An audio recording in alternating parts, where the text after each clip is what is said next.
I'm Lena Hartwell, 30 years old. Right now, I'm sitting in a restaurant booth, my wine glass still trembling from the way my mother just smiled when she said, "Your sister will move into your apartment." She didn't ask.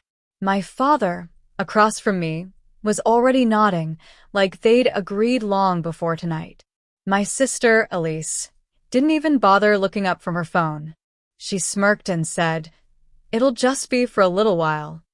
I watched the words float between us, heavy as stone, light as entitlement. I didn't respond.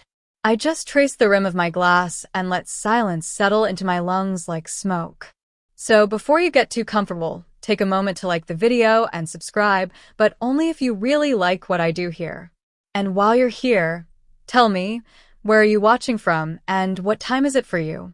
Now, turn off the lights, maybe turn on the fan for some soft noise, and let's get started tonight. The pasta had cooled before I picked up my fork again. I chewed slowly, Deliberately. my sister started talking about the breakup. How cruel her ex had been. How unfair it all felt. No one asked me anything. Not about work. Not about my life. Not about how I felt having my space handed off like a spare key. But I'm used to that. My apartment isn't just some place. It's 5 years of saving pennies and saying no to every little indulgence. No spontaneous trips. No avocado toast. No new shoes unless something literally fell apart. It's late nights on double shifts, early mornings reading contracts, and weekends editing environmental assessments for side clients who paid in delayed checks and cheap gratitude. I bought it myself. I signed the lease with hands that shook from exhaustion and pride. And now my parents are giving it away. The last time I let them override me like this, I was 19. My college apartment became the family's unofficial guest house for visiting cousins I hadn't spoken to in years. I came home from midterms to find a toddler in my bed and a suitcase in my closet. When I pushed back, my mother said, "Don't be selfish, Lena. You're the responsible one." That sentence has haunted me my entire life. Responsible. It was never praise. It was a license to use me. My sister Elise, the oldest, has failed up more times than I can count. After every breakup, she comes home. After every job rejection, she retreats into the guest room, where her parents coddle her with peppermint tea and passive-aggressive compliments like, "You're just too creative for this world." Meanwhile, I've been steady, employed, quiet, predictable, and therefore taken for granted. Tonight should have been just another dinner. I arrived 10 minutes late on purpose, my one small rebellion, and my father still commented on my timing like I'd ruin the evening. Elise got a hug. I got. Traffic wasn't that bad tonight. Dinner followed the usual script. My father talked about his stocks. My mother gossiped about the new neighbors. I gave my rehearsed update on work, already knowing no one would ask follow-up questions. And then the room shifted. "We've talked it over," my father said, cutting into a steak. "Elise is going to stay in your apartment for a while. Just until she figures things out." My hand clenched around my knife. I didn't speak. Silence is my protest. Always has been. "That office you barely use," my mother continued. "It'll make a perfect bedroom." I wanted to laugh. That office is where I work weekends. It's where I plan client pitches, where I dream about building my own consulting firm. "She can just work at the kitchen table," Elise chimed in. I did that in college. College, where she majored in drama and dropped out twice. "This is just temporary," my father said again. "Family helps family." But what they meant was Lena's sacrifices. Again, my chest tightened. Not with panic, not with fear, but with something sharper, something clearer. I measured my voice like a scalpel. "I'll need to check my lease," I said. "There may be guest restrictions." My mother waved her hand. "That's just paperwork. They can't stop you from doing what's right." I nodded. And that nod was the start of everything. Because while they believed I was complying, I was building something entirely different in my head. Not a plan, a line, a boundary. They didn't notice. They never do. They moved on to dessert. Elise was already planning her move. My father mentioned bringing boxes next weekend. My mother asked about the visitor parking code. Not once did they stop to ask, "Is this okay with you?" But here's the thing. When people stop asking, it's because they've already decided your answer doesn't matter. So I smiled. I helped clear the dishes. And inside my silence, I started drafting my revolt. The drive home that night was darker than usual. Not because the streets were any less lit, but because my own headlights felt dim against the storm building behind my eyes. I didn't blast music like I usually do to shake off the dinner's residue. I kept it quiet. Let the hum of the engine echo what I couldn't yet say aloud. Sometimes silence is more honest than rage. Sometimes silence is preparation. At a red light near my apartment complex, I looked at myself in the rearview mirror. My face was calm, but my jaw was set. And I whispered, "Not this time. I've surrendered before. 1,000 small ways. I gave up holidays. I gave up weekends. I gave up the idea that anything I owned could ever be just mine, not when someone else needed it. I was the Hartwell who bent always, never the one who broke. But this apartment? This was mine. Every single inch of it had a memory attached to struggle. The mismatched tiles in the kitchen were the result of a discounted renovation I'd negotiated myself. The scuffed bookshelf in the hallway? I hauled that 3 blocks in the rain because delivery cost extra. The office, the one they casually offered to my sister, was built during a weekend I had the flu because a client had asked for a rush proposal, and I had no place else to work. These weren't just rooms. They were scars. I'd earned them. And now Elise wanted to float in like she always did, dragging her drama and chaos and daddy's girl entitlement, and take over as if I was just the responsible sister with extra space and a heart big enough to swallow any invasion. Not anymore. I pulled into the underground parking garage and sat in my car for a long while, thinking, breathing, unwinding. They always say people like me, people who don't explode, are easier to handle. What they never realize is, when someone like me decides to act, it's already too late to stop us. Inside my apartment, the smell of lavender from the diffuser calmed my nerves just slightly. I took off my shoes, walked from room to room. The office had papers stacked neatly, a bulletin board filled with my goals, consulting clients I wanted to land, grants I wanted to apply for, a TEDx talk I had scribbled as a dare to myself. I touched the desk. They think this is spare. They think this is negotiable. Then I opened my laptop. I began with the lease. Sure enough, right there in bold font, guests staying longer than 14 consecutive days must be approved by management and pass a background screening. Subleasing or occupancy transfer without written consent from landlord is strictly prohibited. I felt something settle into place. A click. Not fear. Not even relief. Just power. They wouldn't understand this version of me.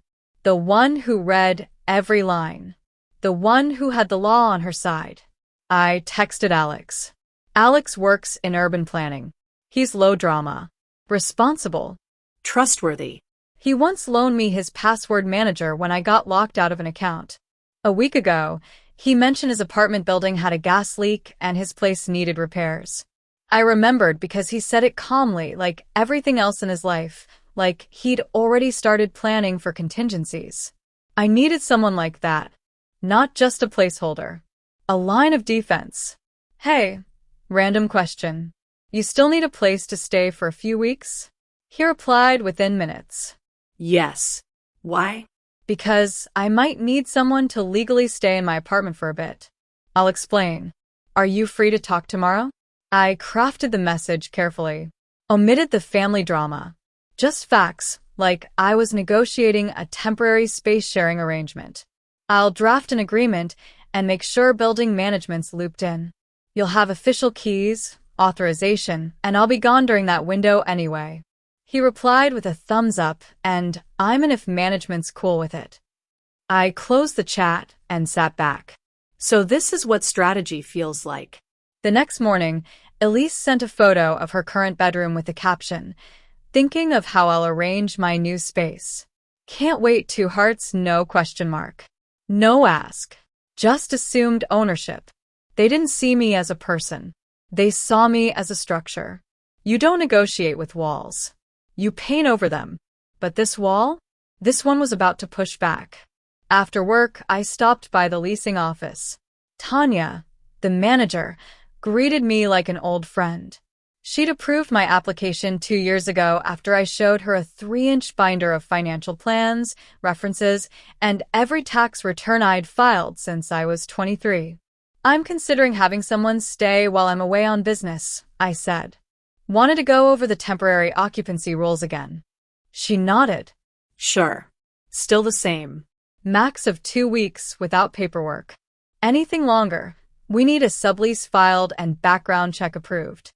"And if someone tried to move in without that?" I asked, keeping my tone casual. "We don't allow unauthorized move-ins," she said. "Security knows the drill. No ID, no access." I smiled. Good. By the time I left her office, I already had the sublease form in my hand and a checklist of the documents I'd need from Alex. This wasn't just about stopping them. This was about taking control of the narrative. They thought they were writing my story. They didn't know I had already flipped the ending. The quiet ones rewrite the script while you're still talking. Elise texted me again Thursday morning. "Do you think I should bring my full bedroom set? Your guest room stuff looks kind of IKEA-y." She followed it with a laughing emoji, as if reducing my apartment to some second-hand dorm setup was just playful sister banter. I didn't respond. I was sitting on the balcony, sipping coffee, watching the streetlight blink yellow across the intersection. Traffic was light. The city felt quieter than usual. Maybe it was just me, because inside, I was studying for a storm. There's something surreal about watching people coordinate an invasion of your life like it's brunch. No one had asked me what I needed. No one had checked if I was okay with a full furniture swap in my home. Elise was planning interior design moves on a space she hadn't even stepped into in over a year. And my parents were cheerleaders in the background, sending follow-up texts about parking permits and move-in times like it was all set in stone. I sent a single reply, still figuring out some apartment logistics. "We'll circle back next week." Short. Ambiguous. Vague. It bought me time. And time was all I needed. That evening, I met Alex at the coffee shop down the street. We sat near the window, the one that looked out over the mural of birds painted on the side of the florist shop. "I appreciate you meeting," I said, pushing the sublease form across the table. "I know this is unusual." Alex scanned the document with the calm of someone who had done this before. "Honestly, this is ideal timing. I'm sick of couch surfing. You're doing me a favor." "No," I said, meaning it. "You're helping me draw a line in concrete." He didn't press. Didn't ask for the full story. Just nodded and passed his ID across the table so I could scan it for the background check. That's the kind of tenant I needed, responsible, invisible, legally sound. We agreed he'd move in Saturday morning. He'd water my plants, handle the mail, keep the space exactly as it was. And if my family showed up, "They're not your concern," I said. "You don't need to explain anything. Just be who you are, the person on the lease during my absence." He nodded once. "Got it. Just the facts." I appreciated his lack of drama. The world needed more people like Alex, people who understand that protecting your peace isn't hostile. It's survival. By the time I got home that night, my inbox had 2 new messages. One from my mother. "Let us know if you need help clearing the office. We can bring bins." Another from my father. "Make sure the building manager knows we'll be using the loading dock Saturday." Elise's stuff arrives around 11. They were already talking about her things like they belonged to my address. Like I didn't. Friday was a blur of logistics. I booked a quiet hotel 2 towns away. Not too far to lose control. Not too close to get ambushed. I packed essentials, moved my important documents to a secure storage box, and left nothing in the apartment that I wasn't prepared to protect by absence. I installed a small legal indoor camera at the door. Visible. Blinking. Nothing covert. Not because I feared them. Because I wanted a record. For me.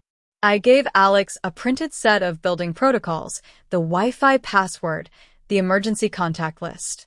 Left nothing to chance. When he left that night to return with his weekend bags, I stood in the middle of my living room and took a breath. It still smelled like lavender. Still looked like mine. But now it felt like something else entirely. It felt defended. At 8:47 p.m., Elise sent another text. "What's the parking code again? Mom says we'll need it by morning." I didn't reply. At 9:14, my father texted, "We'll be at your place at 10:30 sharp. Be ready." The command tone. So familiar I almost missed how insulting it was. It wasn't a request. It never is. That's the pattern with people who see your life as an extension of their convenience. They don't need to ask. They just inform. Because they've already decided your boundaries are imaginary. Saturday morning, I woke up in the hotel, sun streaming through half-closed curtains. My phone had 6 missed calls. 3 from my mother. 2 from Elise. 1 from a number I didn't recognize, likely my father using his work phone for emphasis.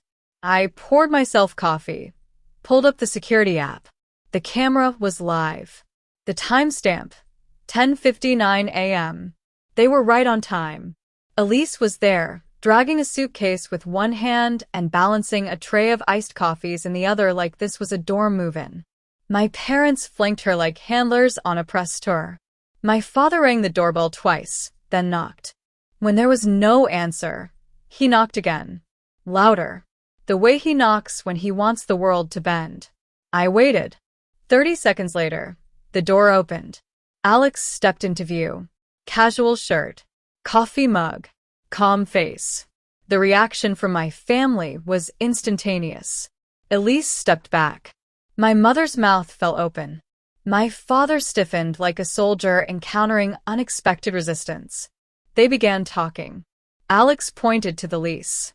Gestured toward the security camera. Explained nothing beyond the truth, that he was the current, legal occupant.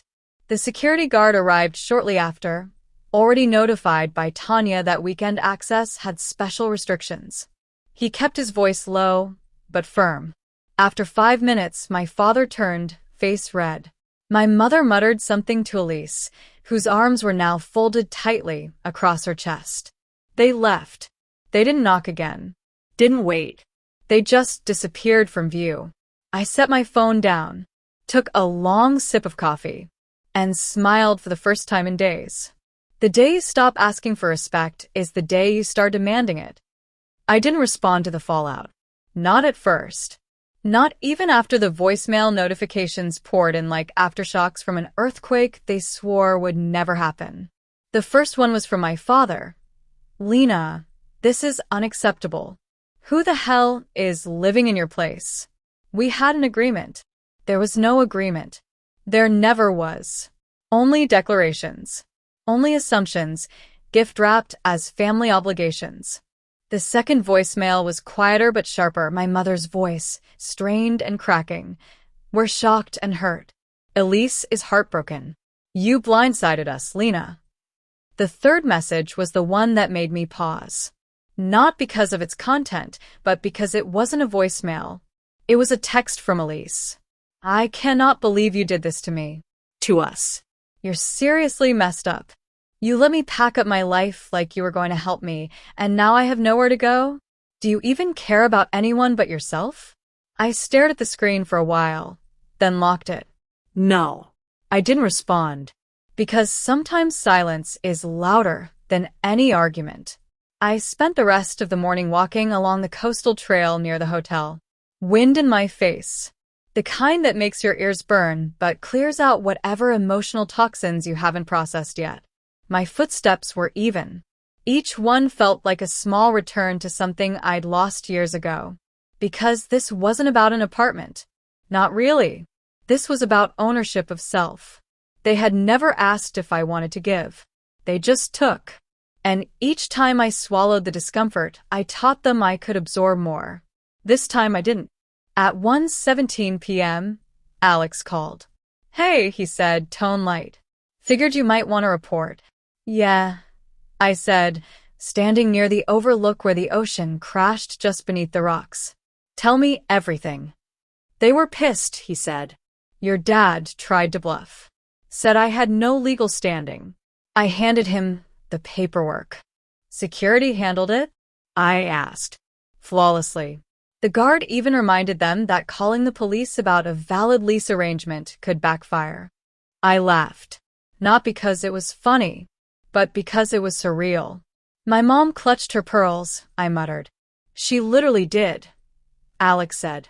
"It was like watching a matinee of family expectations gone wrong." He paused. "I'm really sorry you're dealing with this." "Don't be," I said. "You didn't cause this. They did." He promised to keep things smooth at the apartment, asked if I needed anything. I thanked him again and hung up. Then I stood at the edge of the path, watching the sea crash and recede. And I whispered a truth that had taken me years to admit. When they teach you to betray yourself, loyalty becomes a cage. That evening, I forwarded the voicemails to Megan. Megan had seen the decay in my family structure long before I had. She used to call it emotional nepotism, the way my parents gave unearned grace to Elise and let Ethan drift through life like he was a misunderstood genius. Me? I was the planner, the fixer, the one who got invited to solve things, never to simply exist. Her response came within minutes. "Your family is spiraling because they just met a version of you they can't control. Proud of you, but be careful." This is when they double down. The next day, Sunday, I woke to fewer messages. That's how it starts. After the rage comes the regrouping. At 9:30 a.m., Rachel, sorry, Elise, texted again. This time with a different tone. "Seriously, what is wrong with you? I needed you. I was counting on you. You're so cold it's scary." No mention of the fact that she never once asked, never once checked in with me. Just assumed my life was a rest stop on the way to her next identity crisis. I didn't respond. By noon, the narrative began to shift. My father left a voicemail with that condescending calm that always meant I was being handled. "Lena, I think you're overreacting. Let's talk like adults and figure out how to help Elise without all this drama." It was always drama when I didn't comply. It was always overreacting when I refused to be overwritten. Around 2 p.m., Ethan texted. He hadn't said a word during dinner, hadn't replied to any of our group chats. But now he sent this. "Not sure what you did, but Dad is losing it. Elise is camped in the guest room whining nonstop. Mom looks like she's about to fake an illness just to distract from the tension. I've never seen them like this. Honestly, respect." I stared at the screen, blinking. Ethan. Of all people. The ghost sibling. The one who floated through chaos unnoticed. His message was simple. But it was the first time I felt seen by someone inside the system we all grew up in. That night, I lit a candle in the hotel room and wrote a list in my journal. I didn't break any laws. I didn't scream or accuse. I gave no ultimatums. I simply didn't surrender. And that, more than any protest or blow-up, was what scared them. Because when someone you've controlled for years stops playing along, you don't know what game you're in anymore. The next morning, Monday, my father texted me again. "Elise's stuff is in a rental truck we're paying daily for. This is costing us money. What do you suggest we do?" I didn't respond. They had made their plans without me. They could now deal with their consequences without me. The entitlement in that question was breathtaking. My home. My space. My life. And they were angry because their logistics had collapsed. It wasn't loss they were mourning. It was control. When power meets resistance, it calls it betrayal. Tuesday morning, I woke up before my alarm. The hotel room was quiet, too quiet, but peaceful in a way I hadn't felt in years. No secondhand stress vibrating through the walls. No half-heard arguments about finances or Elise's latest crisis. No passive-aggressive sighs over morning coffee. Just stillness, broken only by the low hum of the mini fridge. I opened my phone and, as expected, there it was, a long email from my mother. Subject line: "Let's be reasonable, Lena." I didn't read it. I archived it without opening. That in itself was a small revolution. Instead, I opened the security camera app. Everything was calm. Alex was making coffee, flipping through a book at my kitchen table. No boxes. No invaders. Just life, quietly lived. I closed the app and let the image burn into my mind like a shield. Proof that the world didn't fall apart when I said no. At 10:17 a.m., I received a text from Rachel. "I just need to put a few boxes in your closet. I'll be out of your hair in no time. Can you at least do that?" It was a fascinating shift. Less I'm moving in, more I'm merely storing my life inside yours. Still no question mark. Still no genuine ask. Just rebranded intrusion. I replied simply, "That won't be possible." 10 minutes later. Seriously? I didn't answer. By noon, the group chat lit up. "My father. We're stopping by tonight to bring the desk your sister bought. Tell your friend to expect us." My mother. "It's a housewarming gift from us. We figured you'd understand once you saw it." They were still trying to rewrite reality. Still treating my boundaries like temporary roadblocks they could reroute around. I forwarded the message to Alex. He replied instantly, "Noted. No deliveries accepted unless you're present. Don't worry, I've got this." I let out a breath I hadn't realized I'd been holding. This was the kind of ally I needed.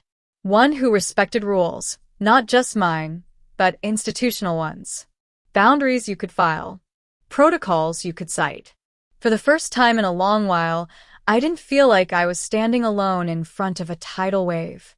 That evening, I walked to a small noodle shop near the beach. Sat by the window and let the steam from the miso broth warm my face.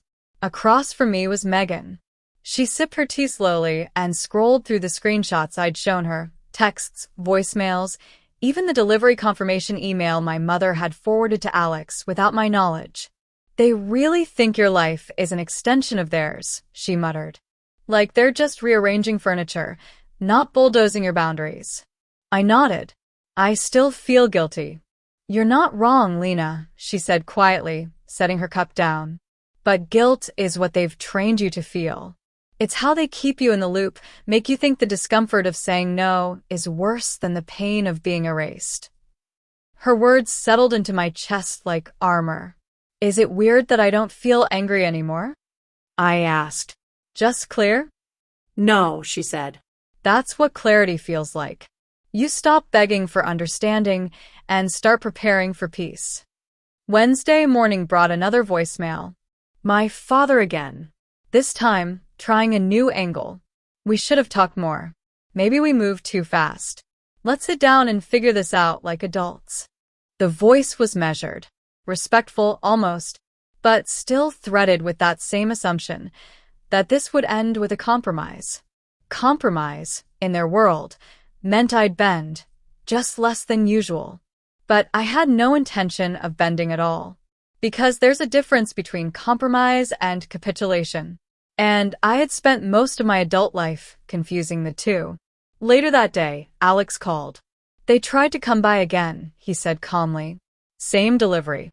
Same desk. I told them it couldn't be accepted, per lease terms. Your dad insisted I call you. I said no. Security had to walk them out again." I swallowed hard. "Did they yell?" "No." "But your mom tried to guilt-trip the guard. Said it was a misunderstanding. Security wasn't impressed." He paused. "I'm not trying to overstep, but this is kind of impressive. You're doing something a lot of people can't." "What's that?" "Choosing yourself." Thursday, I muted the family group chat. Not left it. Not blocked them. Just muted. It was the digital equivalent of earplugs. No more middle-of-the-night buzzes about one small favor. No more being looped into conversations about events I had no say in. That morning, I also submitted a formal document to building management, stating Alex's temporary sublease, including emergency contacts, none of whom were blood relatives. It was dry, Bureaucratic, and deliciously binding. I was no longer playing defense. I was codifying a boundary. At 5:46 p.m., I got one last text before bed.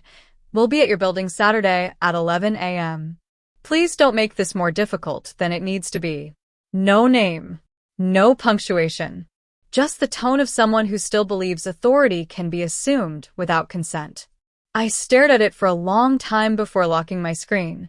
Then I whispered to the quiet room, "Control only works on those afraid to leave the room." Saturday arrived, crisp and brilliant, the kind of fall morning that looked like it had been filtered for nostalgia. But nostalgia is just the prettified version of pain we've survived. I woke early, already knowing what the security app would show before I even opened it. At 10:42 a.m., the motion alert pinged. They were there. All three of them. My father, upright and severe in his pressed windbreaker. My mother, fidgeting with the sleeves of her cardigan like she was preparing for a confrontation dressed as a favor. And Elise, oversized sunglasses, latte in one hand, rolling suitcase in the other, pacing in small circles like a cat denied its sunspot. At 10:58 a.m., my father knocked. Firm, rhythmic, not a request, a summons. The door didn't open. He knocked again, then pressed the doorbell 3 times. Still nothing. And then came the text to me, "Lena, enough games. We're outside. Let us in." I didn't reply. I watched. At 11:04 a.m., the door opened. Alex stepped out, mug in one hand, phone in the other. Come. Collected. The moment was cinematic. My family froze, 3 statues sculpted in disbelief. My mother blinked rapidly, as if Alex's presence were a hallucination. "Who are you?" I could almost hear her saying, even without audio, because people like her don't process resistance. They just reroute.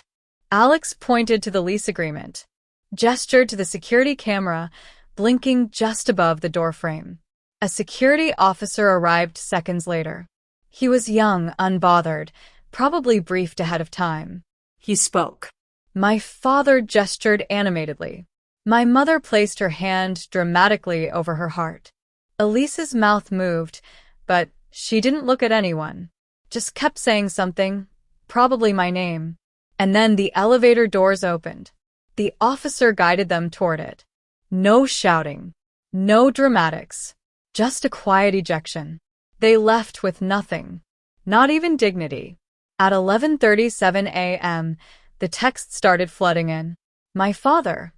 You're being ridiculous. We had a plan. This is childish." My mother. "How could you humiliate us like that?" Elise was in tears. "Elise, I hate you for this. You're not my sister anymore." Each message tried a different tactic: authority, guilt, abandonment. But none of them acknowledged the actual truth. They never asked. They only ever assigned me roles. Caretaker, host, accommodator, the responsible one, the uncomplaining one, the invisible one. Not today. I sent one text. Not to them. To Megan, "It's done." They showed up.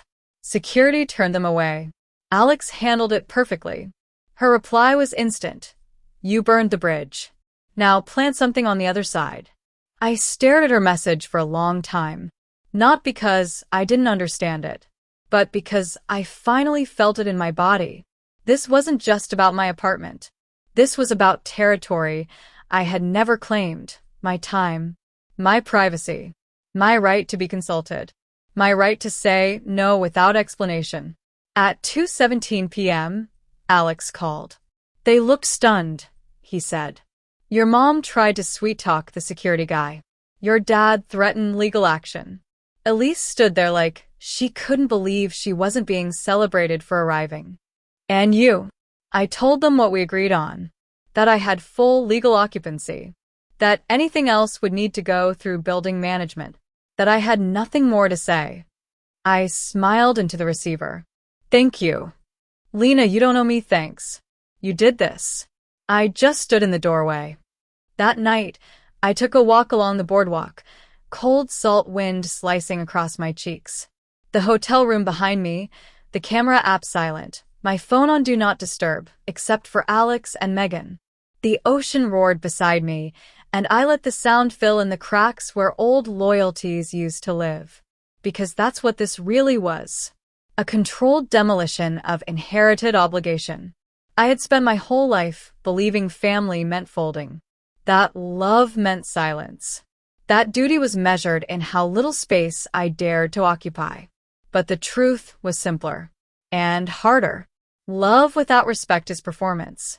And I was done acting. At 9:04 p.m., one final message came through.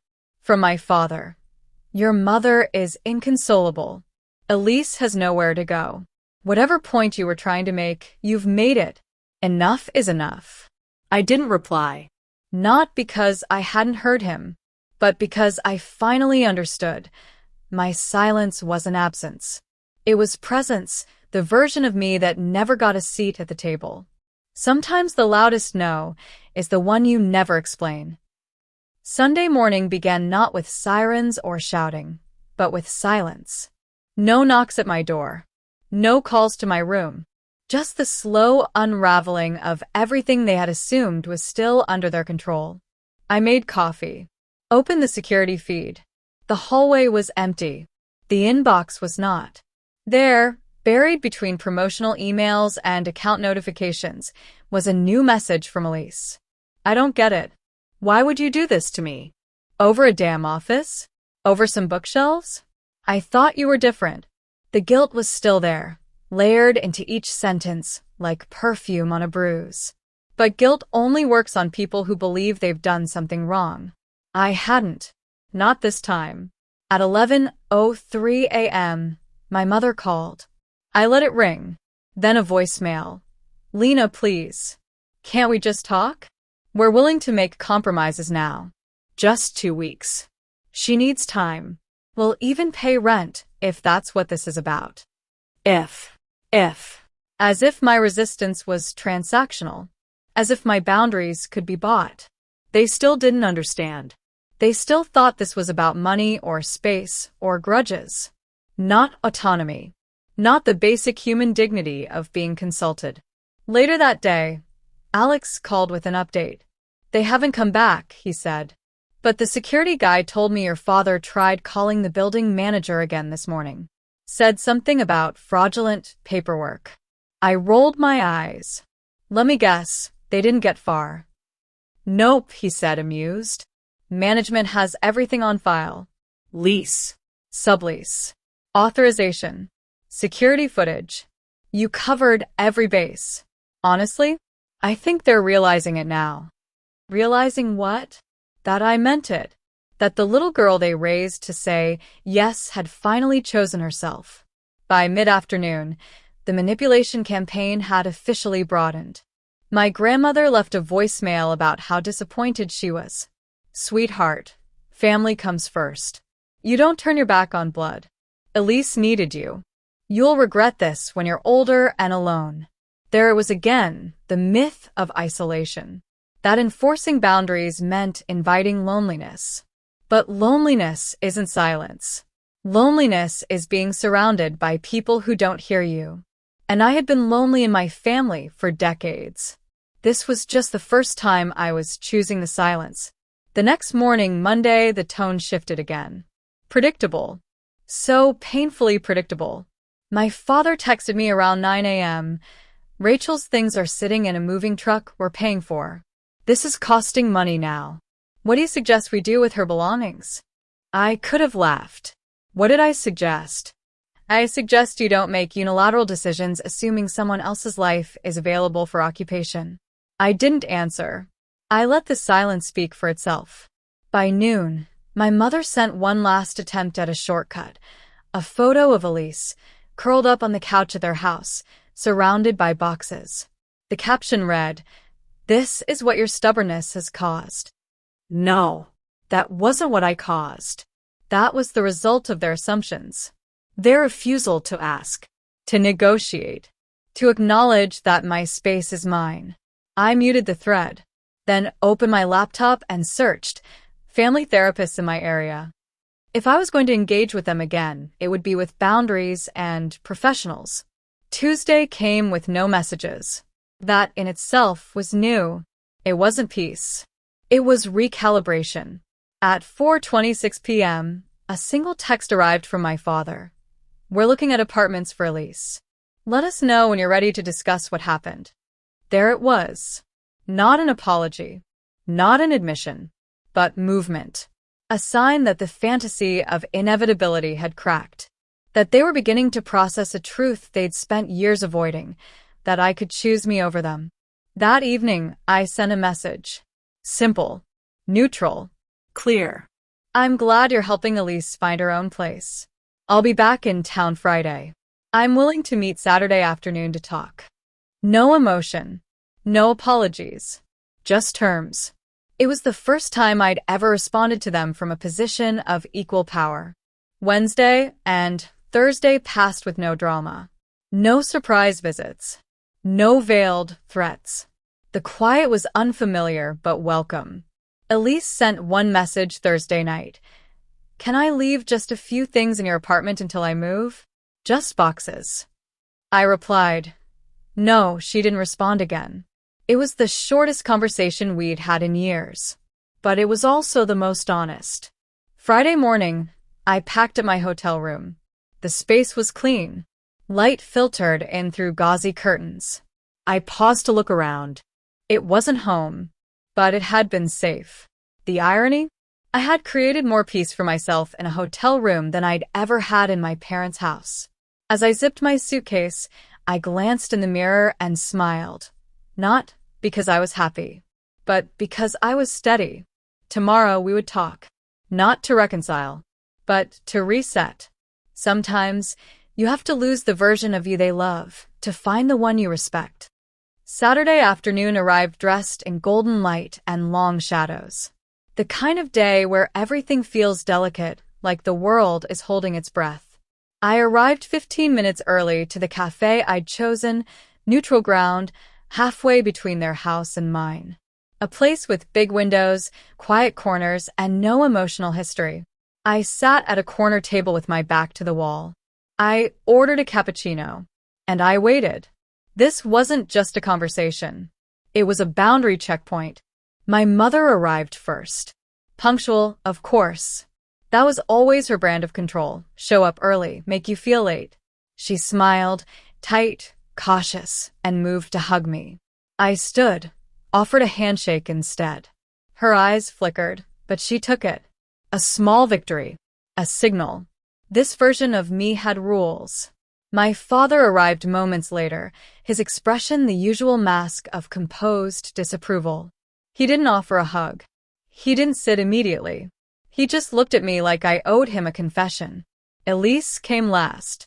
Sunglasses on, hair tied back, posture defensive. She didn't say hello. Just sat and stared at her coffee cup like it might give her a better outcome. We all sat in silence for a moment. It wasn't awkward. It was necessary. Let the quiet announce, this is not going to go the way you're used to. My father cleared his throat, the universal prelude to his declarations. Well, Lena, I think we all deserve to hear your reasoning behind what happened last weekend. Framing. Always framing. Like I had committed a transgression. Like I had disrupted an agreed-upon plan. I didn't flinch. Actually, I said, voice level, I think we need to talk about why you made decisions about my home without asking me first. That landed. My mother's eyebrows lifted. My father's mouth pressed into a flat line. Elise looked away. I understand, Rachel. Elise, I corrected. He blinked. I understand Elise needed somewhere to stay. I understand you wanted to help. What I don't understand is how any of you thought it was acceptable to make arrangements for my apartment without my consent. My mother rushed to fill the air. We assumed, you've always been so generous with your space. You let your cousin stay there during that wedding weekend, remember? That was different, I said. You asked me. I agreed. This time you told me. There's a difference. My father leaned forward, tone hardening. Don't turn this into some philosophical debate. Elise was in a difficult place. We acted quickly to help her. It wasn't personal. Actually, it was, I said. You didn't act quickly. You acted confidently. Because you assumed I would say yes. You always do. My voice didn't rise. But it didn't bend either. My mother looked stricken. We thought you were okay with it. We planned to talk about the details later. No, I said. You planned the move. You scheduled deliveries. You gave her my address. That's not planning to talk. That's deciding for me. Elise finally spoke. They told me you were fine with it, she said, voice brittle. That it was all worked out. I didn't know, she trailed off, letting the sentence hang like an alibi that couldn't stick. You didn't think to check with me? I asked. She looked down.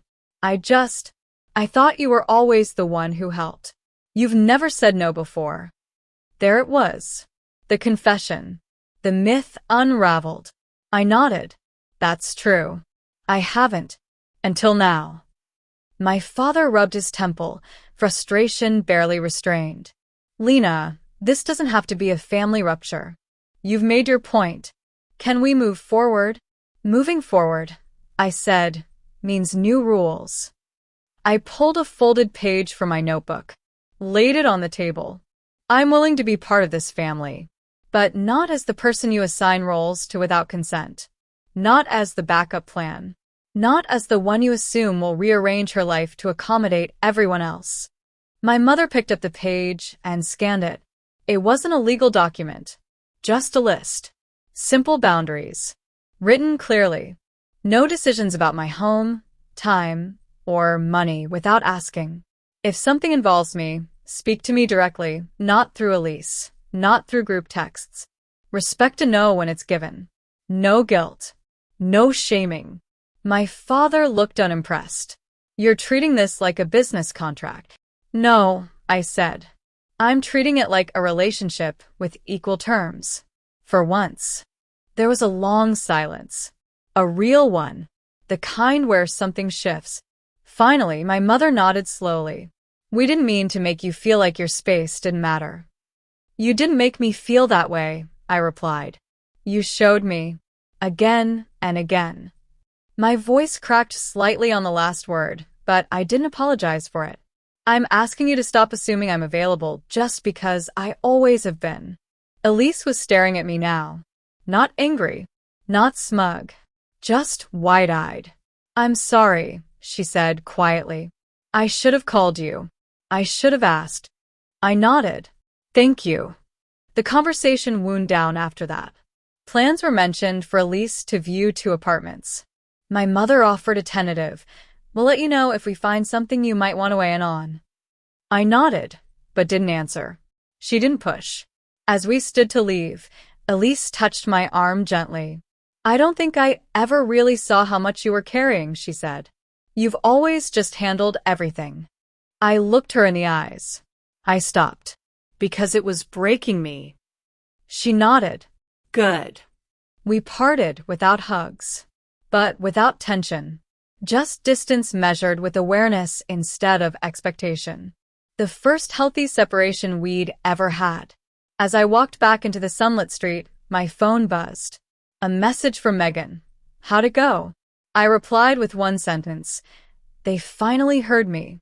The first time you stand up for yourself feels like betrayal until it feels like breathing. I returned to my apartment Sunday afternoon. It was quiet. Exactly as I had left it. But something was different now. Not in the space. In me. For the first time in years, I didn't unlock the door with a breath held halfway in my chest. I didn't brace for an interruption. I didn't expect someone else's plans to be waiting inside. The keys felt heavier in my hand, like they finally belonged only to me. Alex had already moved out that morning. He left a note on the counter. Thanks for trusting me with your sanctuary. You held your line. Proud of you. I stood in the doorway for a long time, just breathing, not reacting, not preparing. Just being. I walked through each room slowly. The bookshelves were untouched. The office still bore the scent of coffee and candle wax. The lavender diffuser blinked blue in the corner. My desk chair, the one Elise had said was too bulky for her vibe, was exactly where I'd left it. I ran my hand across the desktop and felt it, a surge of quiet ownership, of dignity, of proof. That evening, I lit a candle and curled up on the couch. My inbox had a few messages from work. Nothing urgent. No texts from my family. And strangely, that didn't make me anxious. It made me feel clean, like walking out of a room full of smoke and realizing how long you'd been coughing. Monday morning brought something else. A message from Elise. I found a one-bedroom near the art studio. Small, but it's mine. Want to grab lunch later this week? Just us? I stared at the message. Not because it surprised me, but because it sounded real. No guilt. No performative warmth. Just a direct question. A soft reach. I replied, sure. Friday works. Just 2 words. But in my world, that was a full sentence of healing. We met at a Thai place halfway between our apartments. She was already seated when I arrived, sipping iced tea, with her phone face down. That in itself was new. Hey, she said. Hey, I replied. We didn't do small talk. Didn't rehash what had already been torn open and aired out. Instead, we talked like women who had been cast in roles they never auditioned for. She told me about the new place. The chipped tile. The closet door that stuck. I kinda love it, she said. It's not perfect, but it's mine. Then she looked at me. And now I get why you fought so hard. I didn't say anything. I didn't need to. She continued. They always made it sound like you were thrilled to help. Like you loved playing host. I think I wanted to believe that because it meant I wasn't taking advantage. But now, I know better. She stirred her noodles, voice soft. I'm tired of being the broken one. The one who always needs saving. Watching you do what you did. I realized I don't want that safety net anymore. I want my own floor. It was the first time I'd ever heard her say something that wasn't shaped by need or performance. It was the first time she sounded like a woman instead of a daughter auditioning for affection. I reached across the table and tapped her knuckles lightly. She smiled. The days that followed were quiet, but not empty. My mother texted once. Would you like to bring a side dish for Thanksgiving? Only if you're up for it. I said yes. Then immediately added, I won't be hosting this year. Her reply came 5 minutes later. Understood. We'll keep it simple. There was no protest. No layered guilt. Just adjustment. It was small, but it mattered. My father emailed me a week later. Just a quick note. No subject line. Glad things are settling. I'm reviewing Elise's lease with her tomorrow. Thanks for the clarity. Seriously. It wasn't warm. It wasn't effusive. But it was respectful. For him, that was fluent praise. At the next family dinner, I noticed the change. Subtle things. My mother asked questions that were actually questions. My father didn't dominate the conversation. He even asked for opinions. Elise brought a salad. No drama. No monologue. We didn't talk about the incident. But we didn't pretend it hadn't happened either. It hung in the air, like scaffolding being disassembled. Gently. One piece at a time. Back at home that night, I unpacked my canvas bag and poured a glass of wine. I turned on my desk lamp, sat at the office chair. And for a moment, I just looked around. Nothing monumental had changed. But everything had shifted. My home was mine. My voice was mine. My boundaries, once treated like decorative accents, now held shape. Wait. Reality. They weren't barriers. They were architecture. The line you draw to protect yourself becomes the frame that holds your life. Thanksgiving came quickly. It was hosted at my parents' house, as it often had been before they started pressuring me to take over. This year, no one suggested I host. No one hinted. No one guilt. I brought roasted carrots with tahini and sumac just like I promised. I left them in the kitchen, then joined the others in the living room, where, for once, the conversation wasn't orbiting around expectations. Elise sat beside me on the couch. She was glowing, in a quiet, earned way. "I bought a plant," she said, deadpan. "Just one?" I asked. "Started with one. Might get more. Might build a jungle. Might overwater and kill the whole thing. We'll see." It wasn't a joke. Not really. It was her admitting in her own way that she was trying, that she was willing to start small. Later, during dinner, my father asked me about work.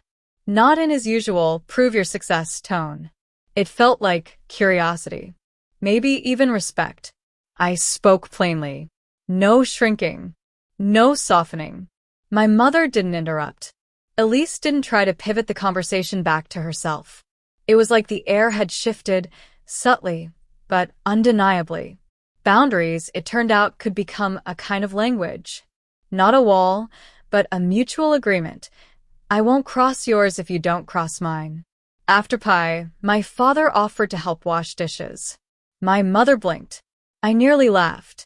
But there he was, at the sink, sleeves rolled up.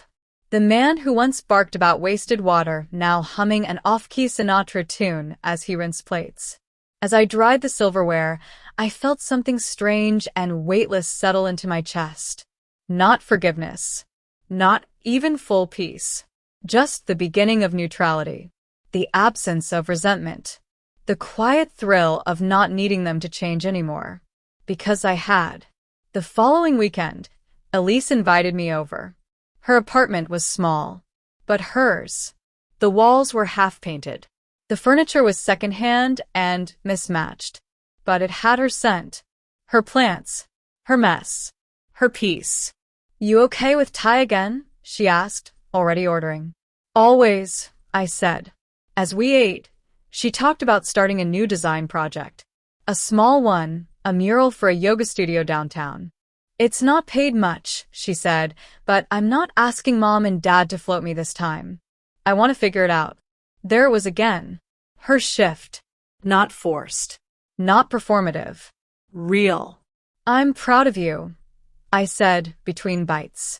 She smiled, small, real, unscripted. "You know," she said, "you set this in motion. If you hadn't pushed back, I probably would have kept letting them pull the strings." I nodded. I wasn't just protecting my apartment, I told her. I was protecting the version of me I'd spent 10 years becoming. When I got home that night, I turned off all the lights except the desk lamp, the one that cast long shadows across the hardwood and made my apartment feel like a quiet stage. I pulled out my journal, opened to a new page, and wrote this. Things I will no longer apologize for. Saying no, needing space, not picking up the phone, changing my mind, wanting to be asked instead of assumed, requiring respect even from those who love me, leaving group chats unread, setting rules in rooms I pay for, expecting my boundaries to be followed, not saving people who refuse to save themselves. I signed the page. Not because it needed a signature, but because I needed to see my own name on something that was mine. The next morning, Megan and I met for coffee. I told her about the dinner, the apartment visit, the journalist. "You're not surviving anymore," she said, raising her cup in mock salute. "You're designing." I liked that. Designing. My life had once felt like a patchwork of reactions, always responding to someone else's urgency, someone else's problem, someone else's version of who I should be. Now I was the one holding the blueprint, and no one was breaking ground without my permission.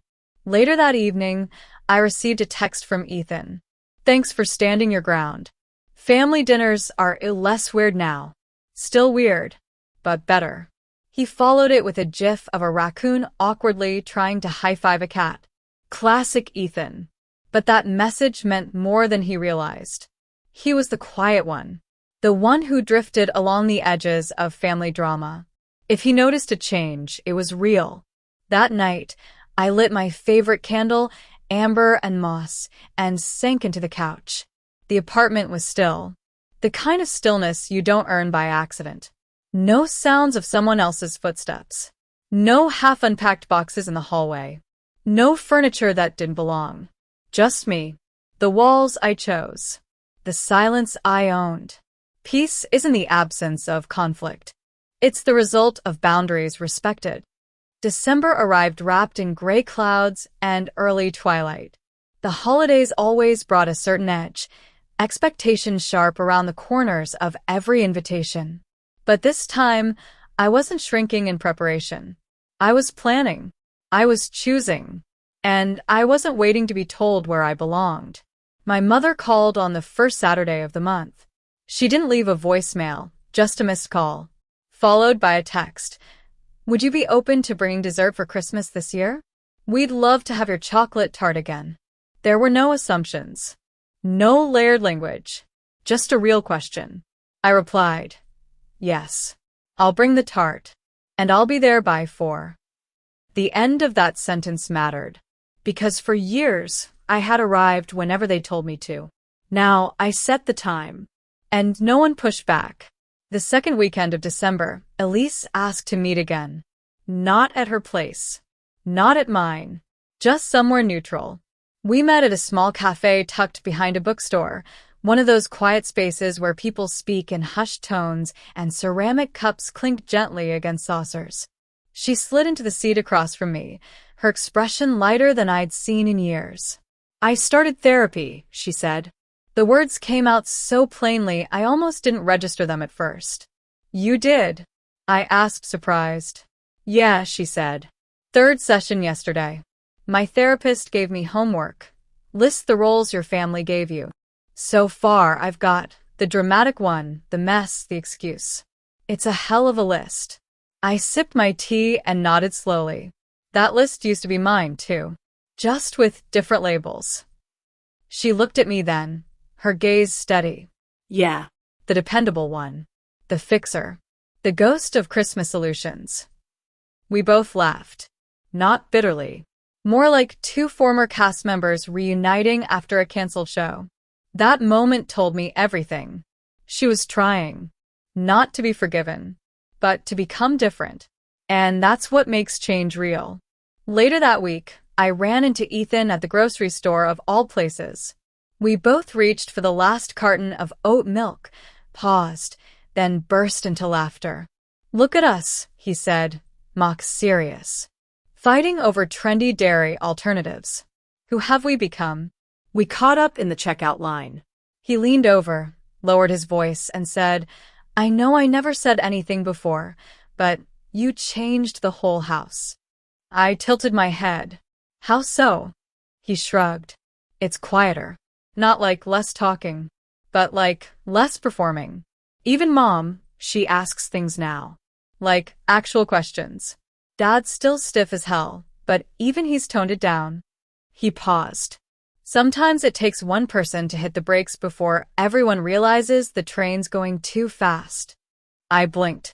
That might have been the most articulate thing I'd ever heard him say. Thanks, I said. He grinned. Now hand over the oat milk. The days leading up to Christmas were cold and slow and reflective. I stayed in most nights, lighting candles, reading books, making actual dinners instead of pouring cereal over the sink. My apartment felt sacred again. Not in a grand way, in a quiet way. I rearranged the office slightly. Put up a whiteboard. Wrote at the top, mine. Below it, I listed small projects I wanted to start in the new year. Personal, professional, boundaries I planned to keep. Ones I would not negotiate again. On Christmas morning, I arrived at my parent house at exactly 4 p.m. Not a minute earlier. Not a breath later. My mother hugged me at the door, gently, not tightly. My father said, Thanks for coming. Elise greeted me with a grin and a wink. Ethan handed me a mug of cider, like it was part of a secret handshake. The house was the same. But I wasn't. We ate. We exchanged gifts. We laughed, cautiously. We disagreed about movies and politics, respectfully. There were no meltdowns. No monologues.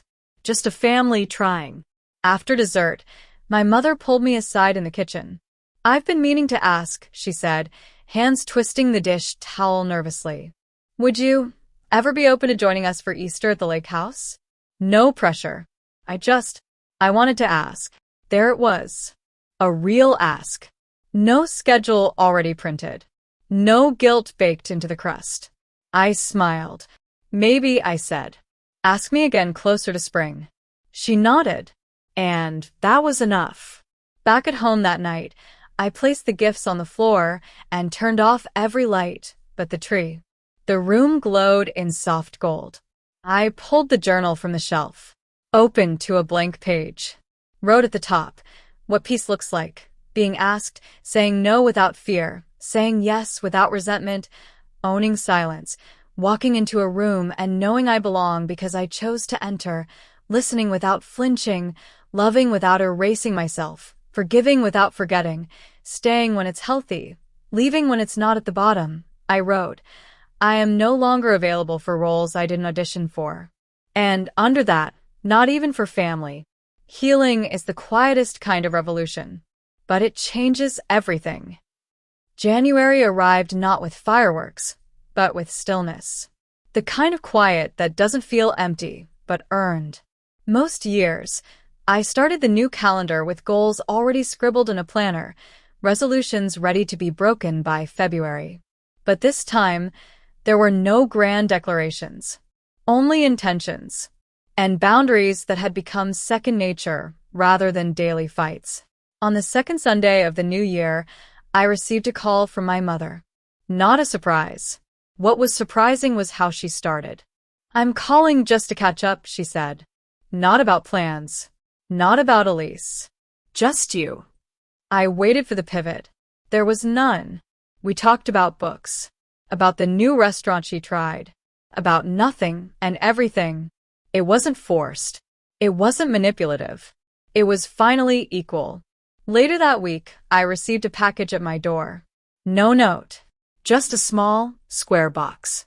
Inside, a framed photo of me, age 7, reading a book on the front porch of our childhood home. A yellow sticky on the back read, in my mother's handwriting, "You always built your own world." I'm just now starting to understand that.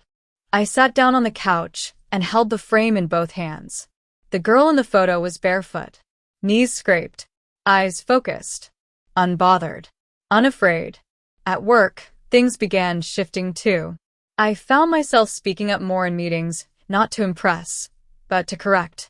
I said no to unreasonable timelines without apology. I started mentoring a younger consultant, someone whose voice kept getting talked over. She noticed it immediately. "You say things like you expect people to listen," she told me one afternoon. "I want that." I smiled. "You get there when you stop giving away space you never owed anyone." She scribbled that down in her notebook like it was scripture. Maybe, for her it would be. One evening, I sat on my balcony, wrapped in a blanket, phone in hand. I scrolled through my photos, none of them recent family shots, but all of them mine. My apartment, my desk, my meals. Sunlight hitting the bookshelf at the perfect angle. Proof of a life not just built, but defended. Then came a message from Elise. "Want to come by this weekend? I'm painting. Could use another set of hands and opinions." No assumptions. No guilt. Just an ask. I replied, "Sure. Saturday at 2. But I won't paint your ceiling." She replied with a string of laughing emojis and deal. Her apartment smelled like citrus and wet paint. There were sample cards taped to every wall. She was barefoot, hair tied up, playlist echoing faintly from a speaker in the corner. "You always made this look easy," she said, rolling a new coat of pale green onto the wall.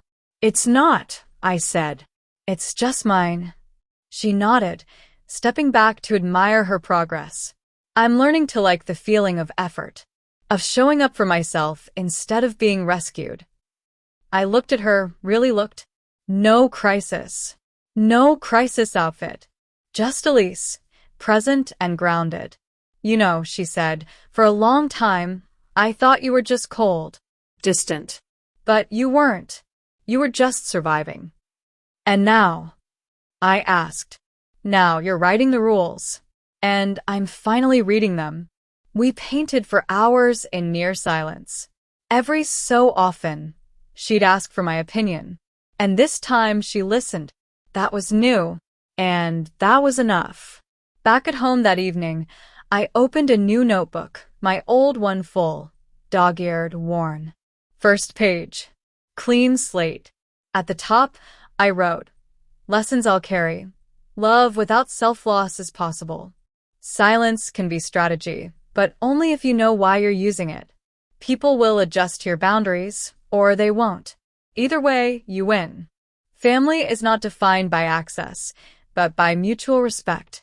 You do not owe your peace to people who cause your storms. Some apologies will never come. Make peace with their absence. You are not difficult. You are clear." At the bottom of the page, I wrote, "Clarity is kindness." To them. But mostly to yourself. That night, I slept without the weight of planning the next move, without rehearsing defenses or pre-writing exit strategies. For once, I wasn't preparing. I was just living. The kind of living that doesn't need an audience. The kind that grows quietly behind firmly closed doors. The strongest form of love is the one that honors your space first. Mid-January brought cold mornings and an unexpected sense of lightness. It had taken months, years, really, but the emotional clutter was finally clearing out.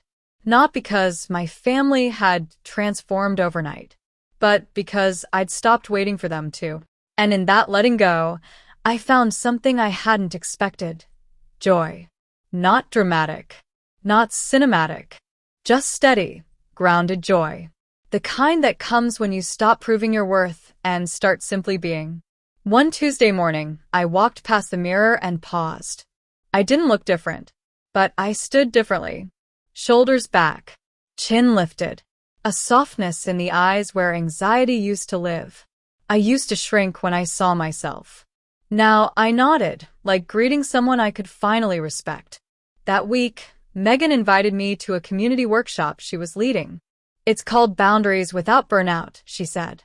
"You should come. Hell, you should teach it." I laughed. But later that night, I found myself jotting down a list of things I'd say if I ever did. You're allowed to disappoint people who expect you to betray yourself. Silence is not agreement. You're not cold. You're discerning. Boundaries aren't walls. They're doors with locks and keys you control. I closed the notebook and smiled. Maybe someday. Elise called Friday night. No crisis. No favor. "Just wanted to say hi," she said. "And thanks for not letting me in." It was a strange sentence, but I understood it. She wasn't just thanking me for a boundary. She was thanking me for the mirror it forced her to look into. "I needed to feel the weight of my own decisions," she said. "You gave me that." "No," I said softly. I just stopped cushioning the fall. Sunday came with sunshine and a breeze that almost smelled like spring. I opened the windows. Let the air sweep through the apartment like a reset button. Then I started decluttering. Not the kind of purge that comes from impulse. The kind that's intentional. I opened a box labeled miscellaneous family stuff. Inside were old cards, photos, scribbled notes. One card from my father on my college graduation stood out. "Proud of you. We knew you'd hold it all together." I used to read that and beam. Now I read it and sighed. Because hidden in that sentence was the expectation. Hold it all together. No matter what. I placed it in the discard pile. That afternoon, I took a walk by the river. The sky was pale, the water low and fast. I sat on a bench and watched a couple walk by, laughing, swinging a toddler between them. It wasn't envy I felt. It was calm, because for the first time I didn't feel behind. I didn't feel like I was racing towards some milestone or validation. I wasn't waiting to be chosen. I had already chosen myself. Later, I passed a small print shop with a sign in the window, "Design your own story." I stopped, looked at the reflection in the glass, and whispered, "I already am." That evening, I received a message from Ethan. Group chats being revived. "Mom wants to plan a summer trip. You in?" I stared at the message. Then I replied, "Not yet. But thanks for asking." 10 minutes later. "That's fair." She asked me to ask, by the way. No assumptions this time. It was small, but it was different. After dinner, I sat on the floor of my living room with a pen and blank paper. At the top I wrote, "Redefinitions family equals people who respect your no. Love equals freedom with witness. Support equals help that listens. Strength equals choosing discomfort over silence. Kindness equals truth delivered with dignity. Independence equals not absence, but intention." At the bottom, you do not owe anyone access to your peace, especially not those who helped create the chaos. I placed the paper under a magnet on my fridge.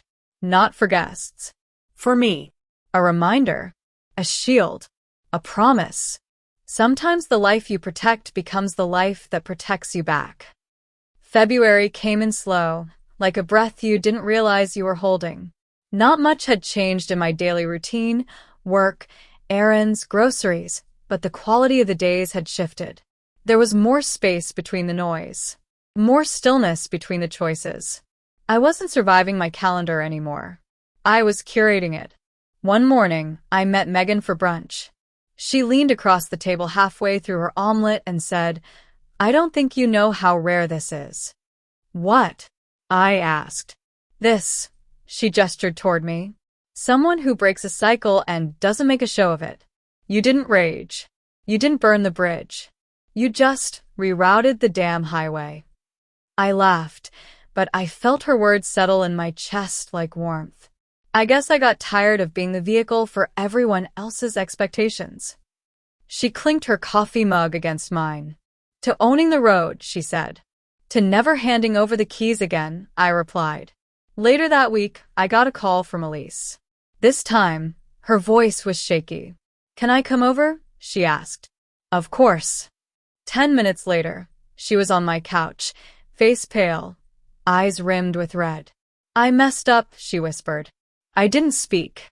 I just waited. I took on too much, she admitted. 3 mural projects. Thought I could handle it. Told myself I was proving something, but I'm drowning. I reached for her hand. She flinched. Then let me hold it. "I wanted to be like you," she said. "Strong. Boundaried. Together. But I'm not there yet." "You don't have to be me," I said. "You just have to stop pretending you're fine when you're not." We talked for hours. Not to fix. Just to feel. And when she left, she hugged me tighter than she ever had. Like she finally understood something. Strength isn't about how much you can carry. It's about knowing when to set it down. The next day, I received an email from my mother. "Saw Elise this morning. She told me what happened. I just want to say, I'm learning too. Slowly. I hope it shows, even in small ways." It did. And though I didn't reply immediately, I knew I would. Eventually. On my terms. Because the new version of me wasn't reactive. She was responsive, when it served her peace. That weekend, I hosted a dinner in my apartment. Not for my family. For me. Megan came. Elise came, later, with a bottle of wine and a tentative smile. 2 friends from work dropped by. We ate, laughed, debated movie endings, and shared quiet silences that didn't beg to be filled. At one point, Elise stood in the hallway, looking at the books on my shelf. "You built all this," she said. "You chose it. Every inch." I nodded. "And now you know you can do it too." She looked down, as if the thought had never fully landed before. Then back at me. "I don't want to be rescued anymore," she whispered. I want to be remembered as the girl who stood back up, who figured it out. You're already on your way. After everyone left, I walked through the apartment slowly, extinguishing candles, placing dishes in the sink, fluffing the cushions. The silence wasn't lonely. It was mine, the kind of silence that felt earned. I sat down with my journal and wrote a new entry. How I know I've changed. I don't chase clarity where none is offered. I no longer contort myself for a seat at any table. I pause before I speak, not out of fear, but out of power. I ask myself, does this cost my peace? I don't explain my no. I wait for doors to open from both sides. I build rooms with exits I can trust. At the bottom, I wrote, you can love people and still say, not like this. As I closed the notebook, I looked around one last time. No intrusions. No negotiations. No one taking what was never theirs to begin with. Just Lena Hartwell, 32. Soft light on wood floors. A door that locks. A soul that no longer bends for applause. You don't need to be loud to be unshakable. March rolled in like a question, soft rain, early blossoms, and the subtle suggestion of change.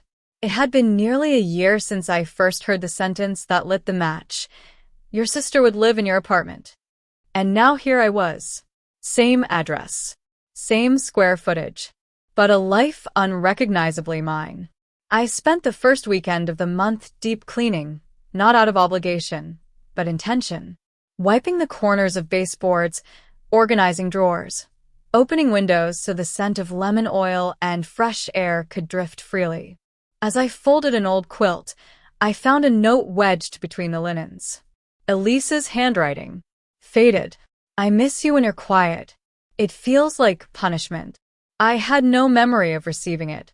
But reading it now, I realized something painful. She had never known the difference between silence and abandonment. That had never been my responsibility to teach her.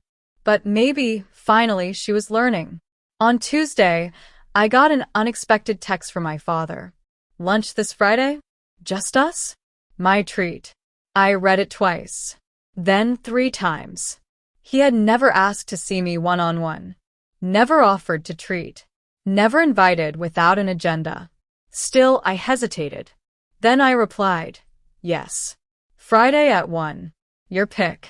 We met at a small bistro near his office. He was already seated when I arrived, menu in hand, tie slightly loosened. We ordered. Then he looked at me, square in the eyes, and said something I never expected. I'm sorry. Just that. No caveats. No excuses. No hedging. I didn't see you, he added. Not really. I saw what I expected. What I thought was owed. I'm not proud of that. I held my breath.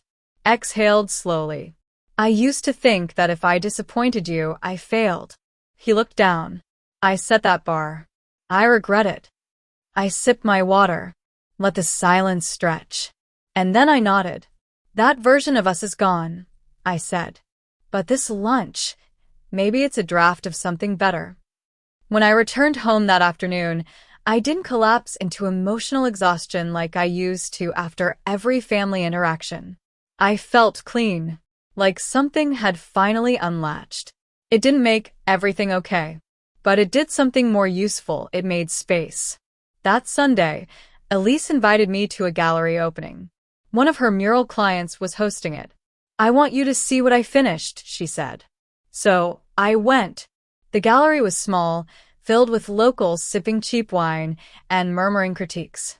And then on the far wall, her work, a sprawling landscape of a woman standing alone in a room. Every object in the space pointed inward, toward her. She wasn't smiling, but she wasn't broken. There was presence in her stillness. I walked closer.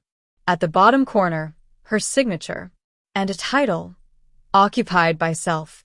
Elise walked up beside me, eyes flicking between me and the mural. I painted her out of spite, she said. I raised an eyebrow. Everyone kept asking who I was painting for, she explained. A boyfriend? A commission? I said, no one. She's not for sale. I smiled. That's the only kind of woman worth becoming. She looked at me. You helped me build her. That night, I lit a single candle and turned off the overheads. The apartment glowed, faint and golden. I poured a glass of red wine, settled into the couch, and opened my notebook. At the top of the page, forgiveness that doesn't bend backward. Accepting the apology doesn't mean forgetting the wound. Progress isn't perfection. You can hold space and still hold the line.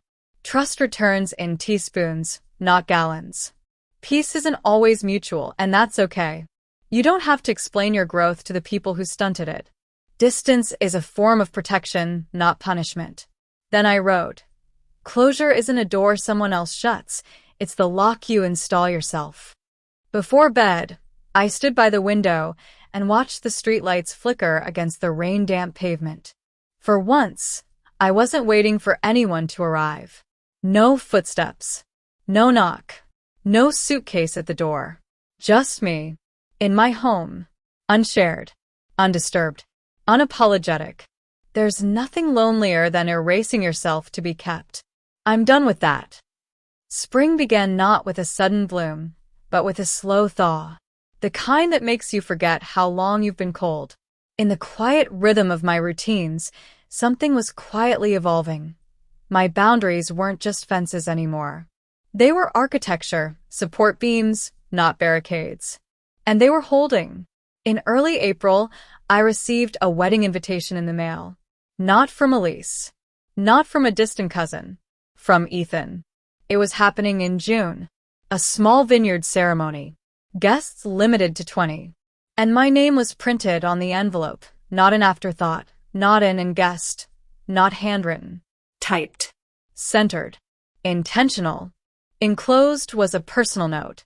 Lena, you don't have to come. But you're welcome if you want to. No expectations. Just truth. It was the first time I'd ever heard Ethan speak the language of autonomy. And it mattered. I placed the card on my bookshelf. Didn't RSVP right away. Didn't make a pros and cons list like the old me would have. I just waited. To see how it felt. Later that week, I bumped into my mother again. At a bookstore, of all places. The nonfiction aisle. She was flipping through something about adult relationships and self-boundaries. When she saw me, she froze. Then slowly tucked the book under her arm. Didn't expect to see you here, she said. Didn't expect you to be reading that, I said. She chuckled. A bit awkwardly. Trying to catch up.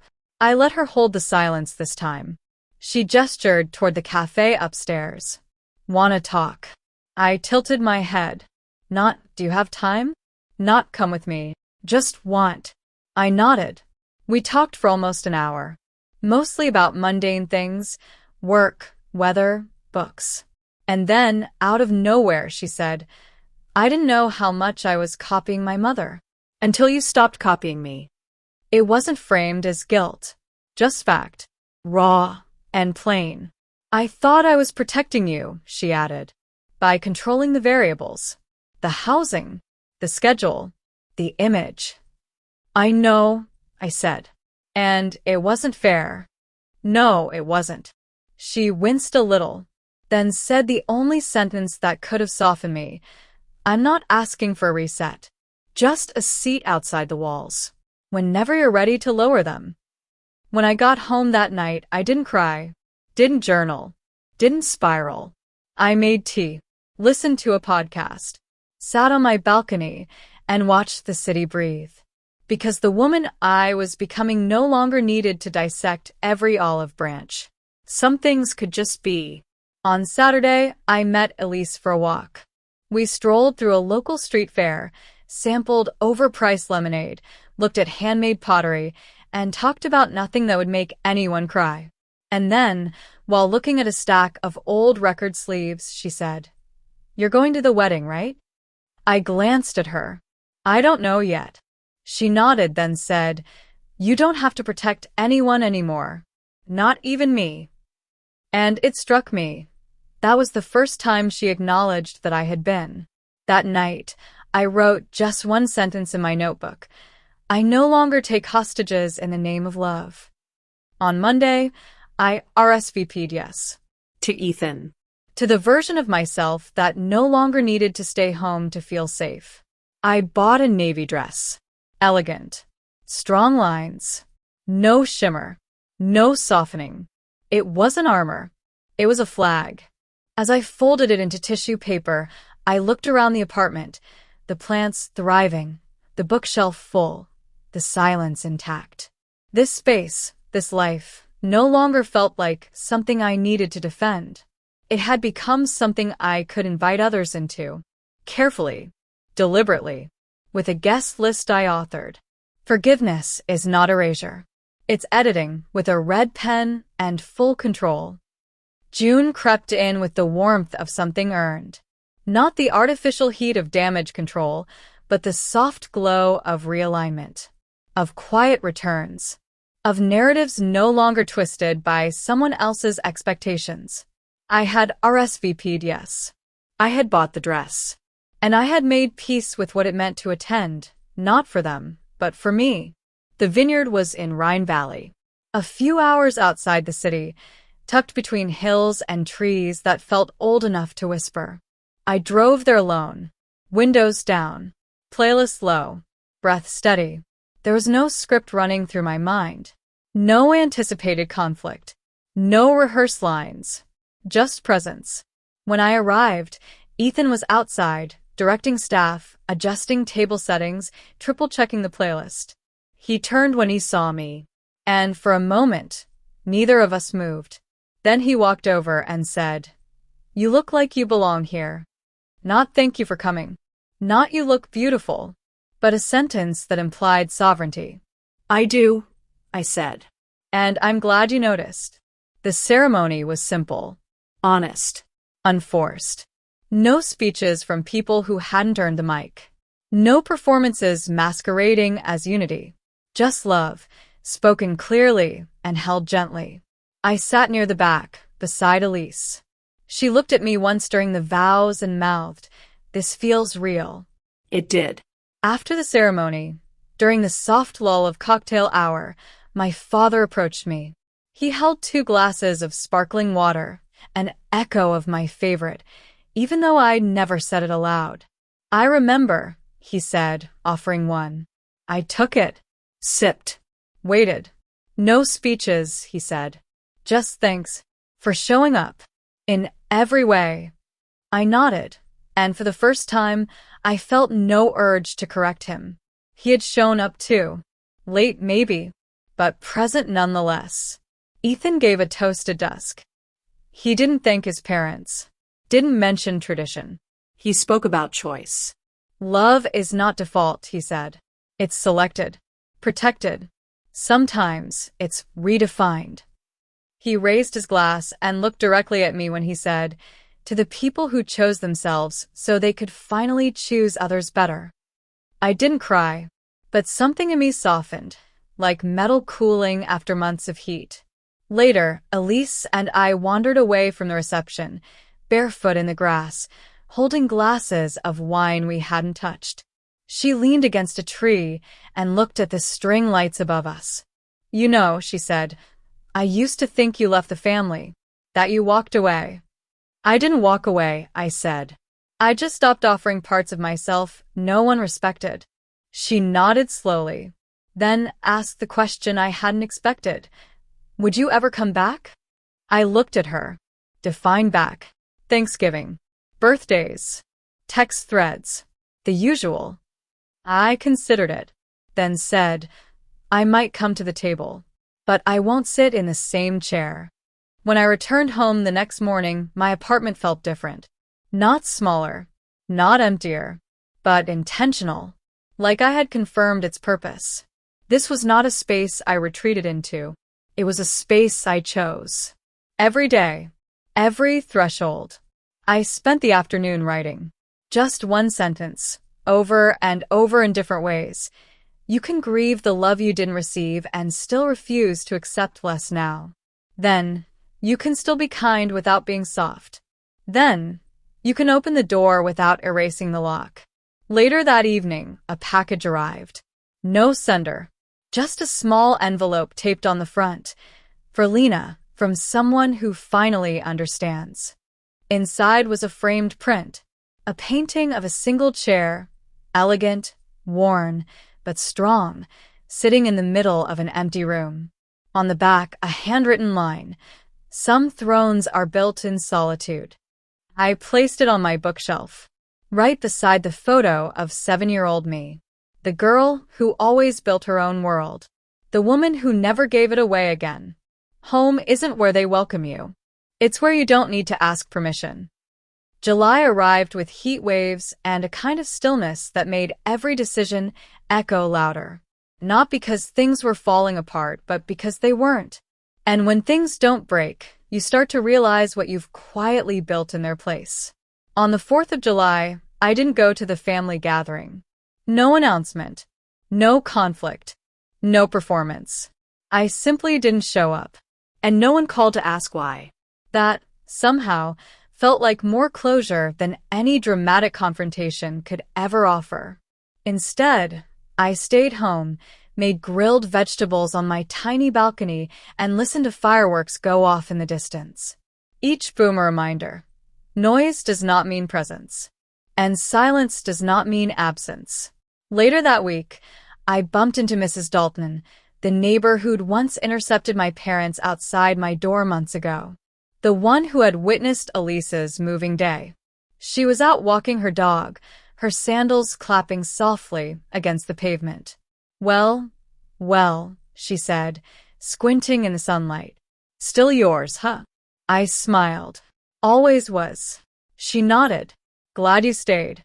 Most people give up long before it gets good. I didn't reply. I didn't need to.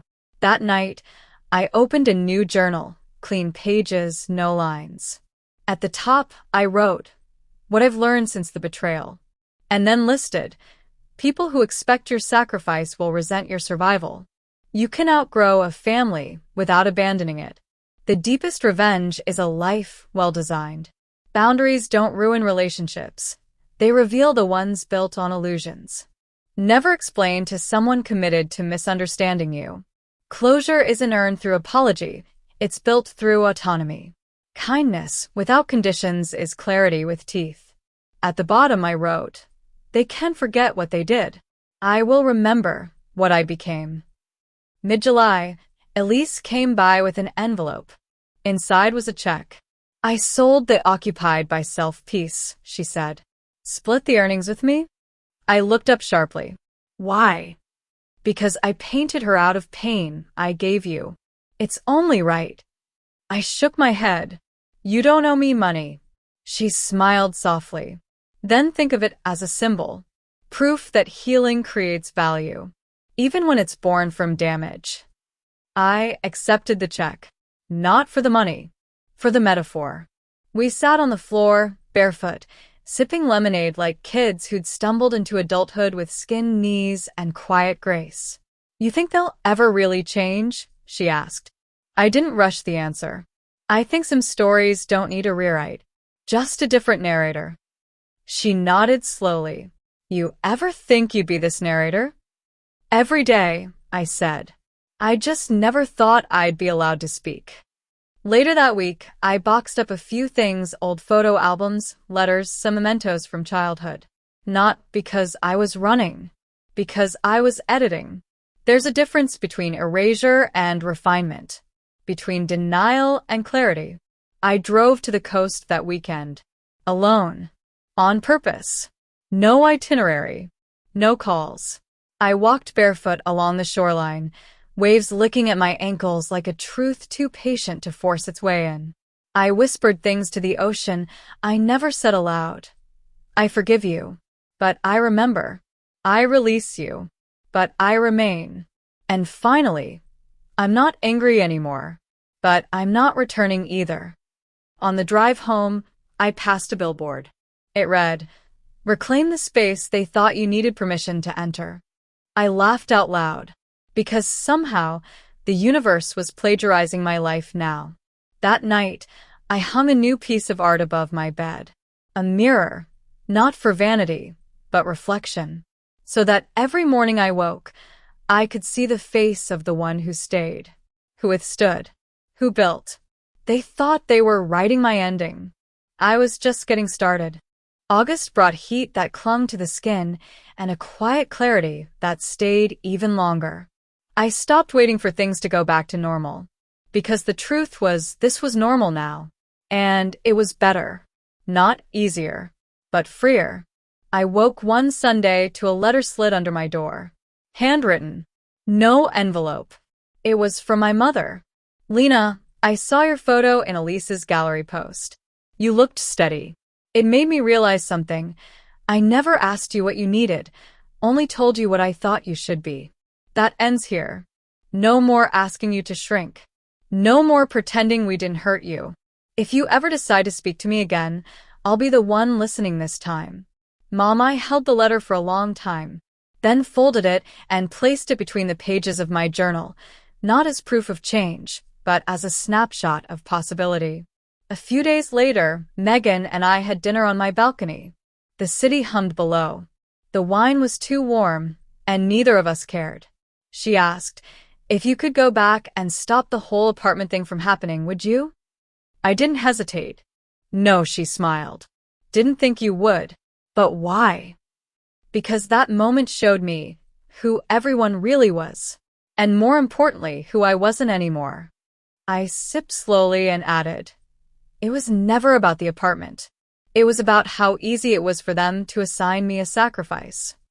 Later that night, I reread my mother's letter. This time, I underlined one line. No more asking you to shrink. Then, just beneath it, I wrote, I don't need your apology to grow, but it helps. Mid-August, Elise came over again. She was holding a stack of photos from her latest project, a women's shelter she had painted with murals of transformation. Every hallway had a theme: growth, return, permission, peace. She handed me one of the prints. A phoenix, not fiery and dramatic, but grounded, wings tucked, eyes open.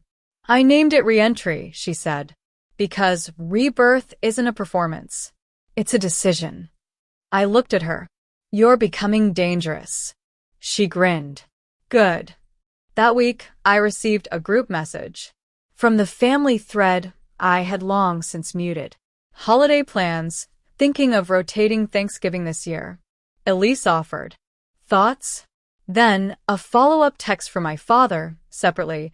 You're always welcome, Lena. But only if it's what you want. That was new. That was everything. I didn't reply. Not yet. Not because I was punishing them. Because I no longer rushed to fill silence with compliance. Instead, I walked to the bookstore. Bought a blank journal.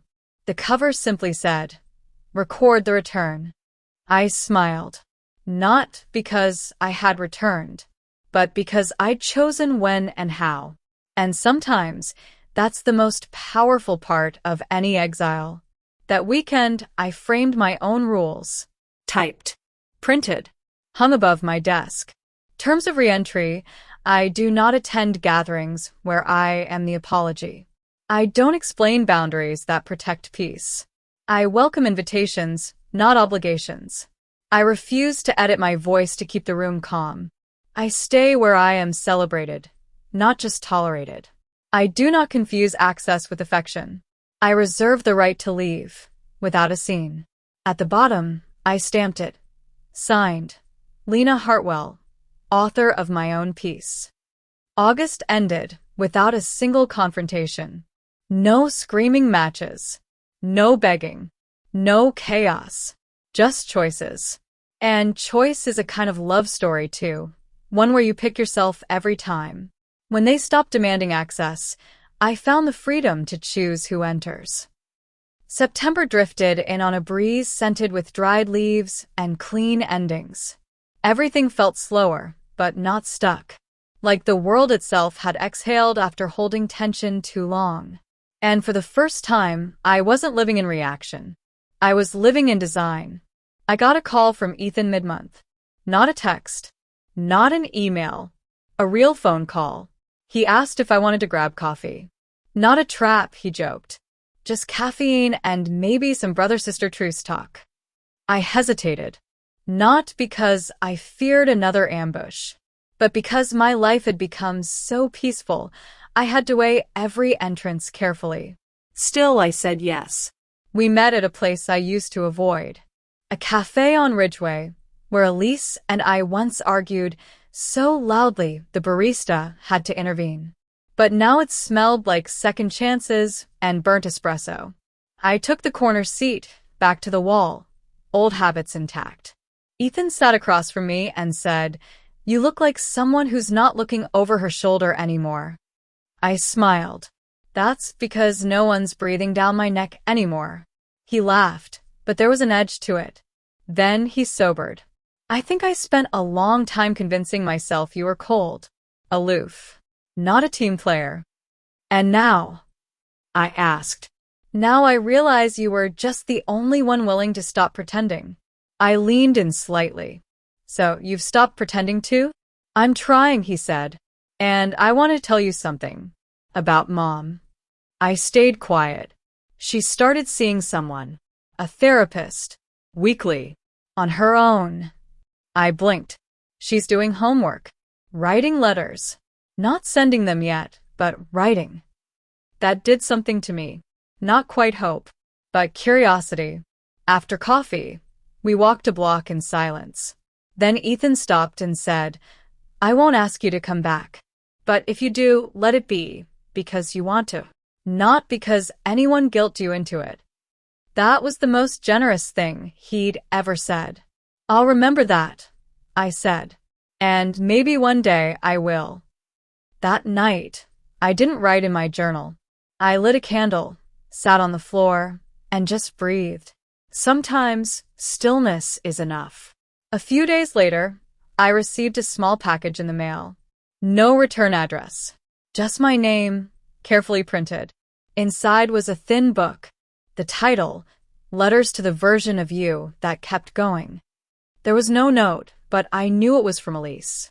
It had her softness, her intent. I flipped through the pages. Every letter started with "Dear You." Every one ended with, "You didn't need their permission. You just needed your own." On the last page was a handwritten addition PS. "I'm proud of you, not because you forgave us, but because you forgave yourself for waiting so long." That weekend, I met Megan at a local art fair. We browsed minimalist sculptures, drank overpriced tea, and talked about everything except family. Until she paused and said, "You know, I think your story scares people." "Why?" "Because you didn't burn the house down. You just quietly walked out and built something better." I laughed, then said, "That's the thing about silent exits. They echo longer than screams." That night, I added something new to the fridge. A photo of me, alone on the balcony, morning coffee in hand, barefoot, sunlight kissing my shoulder. I looked free, because I was. Underneath, I wrote in Sharpie. They thought silence was surrender. It was strategy. And suddenly, the timeline no longer felt tied to trauma. It belonged to me now. I no longer live in defense of my boundaries. I live within them. October came dressed in gold and grief. Not the loud kind, the kind that sneaks in through cracked windows and memories that smell like cinnamon. The kind that reminds you healing doesn't erase history. It just rewrites your role in it. The family group chat was unusually quiet. No gifts. No passive-aggressive reminders about Thanksgiving. Just silence. It felt intentional. Strategic. Like someone somewhere was waiting to see if I would break first. I didn't. Instead, I went apple picking with friends. I laughed. I bought pie I didn't bake. And I wore a sweater my mother once said made me look too serious. I wore it proudly. Mid-October, I got a call from Elise.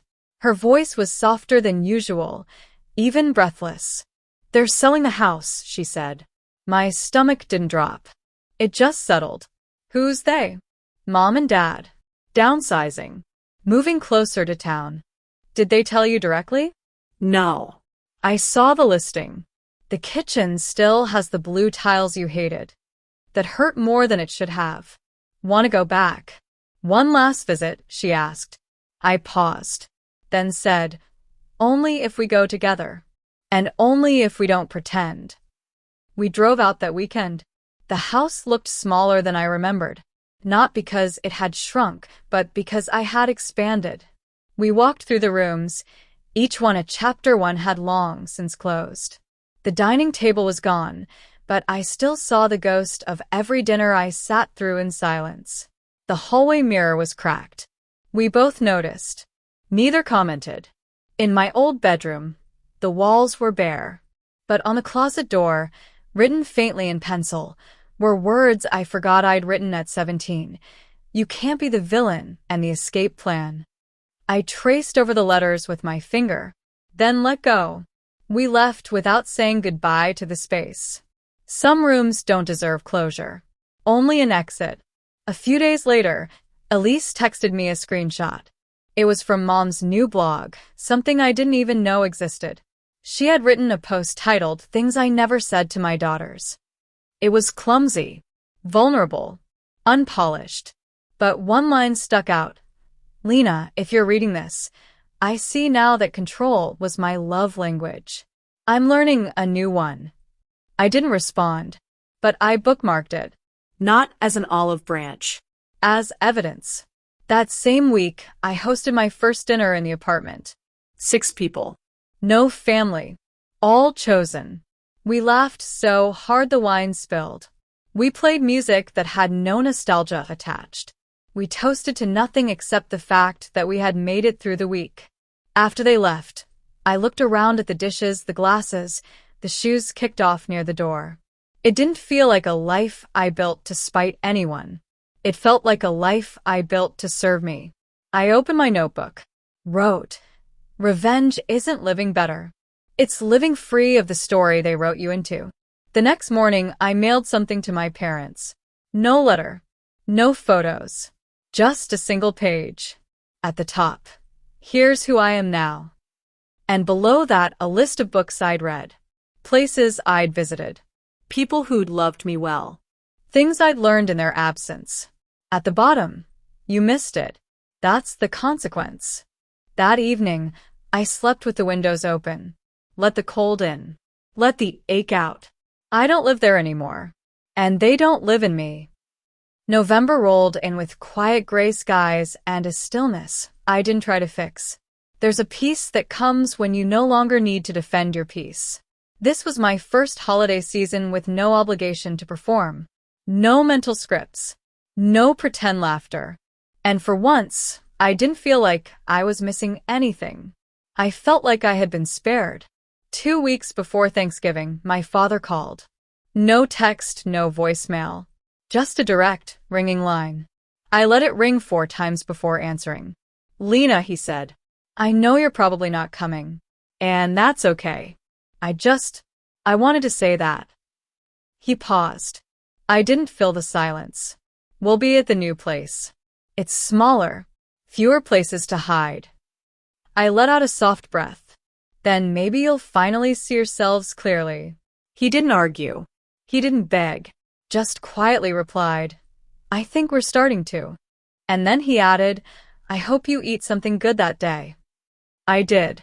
I made roasted vegetables, garlic bread, and a cranberry spritz. Megan came over in pajama pants. We watched a movie about found families. We paused it halfway to talk about our worst childhood holidays. And for the first time, we laughed about it, without the bitterness. Later that night, I posted a photo. A single plate. Camelot. Peaceful. Caption. Not alone. Just unbothered. The next day, I received a message from an old college friend. We hadn't spoken in 5 years. She wrote, Saw your Thanksgiving post. I don't know the story, but I just wanted to say, thank you for showing that leaving doesn't make you broken. It makes you brave. I stared at it for a long time. Brave. Not bitter. Not cold. Not rebellious. Brave. That week, Elise dropped off an envelope. Inside were prints of her latest collection. Interiors reclaimed. Each painting showed an empty room, with details that whispered of past chaos, but now felt sacred. She had painted my apartment. Not exactly, but the spirit of it. The way light fell across the floor. The way solitude filled the corners without swallowing them. On the back, she'd scribbled, "This was never their space to occupy. You just forgot you owned the key." Later that night, I pulled out a shoebox from under my bed. Inside were old notes, receipts, broken jewelry, things I had held onto thinking they were anchors. I lit a candle, sat on the kitchen floor, and one by one I let them go, not out of anger, but out of reverence for the version of me that kept them. I whispered thank you And goodbye. The next morning, I walked to the mailbox. Found a postcard from Elise. No address, just a quote on the front. "You survived the fire. Now light your own." On the back, she had written one line. "You were never the ashes, Lena. You were always the match." That day, I finally framed the photo from Ethan's wedding. Not because I'd forgiven everyone, but because I was done organizing my life around what I refused to forget. I hung it in the hallway, beside the mirror, beside the framed poem that read, "Forgiveness is not access." I cooked again that night, this time for myself only. Pasta. Wine. Jazz playing low, and I sat by the window as the first snow fell, knowing I wasn't celebrating a holiday. I was celebrating a boundary that had held. Some families teach you love.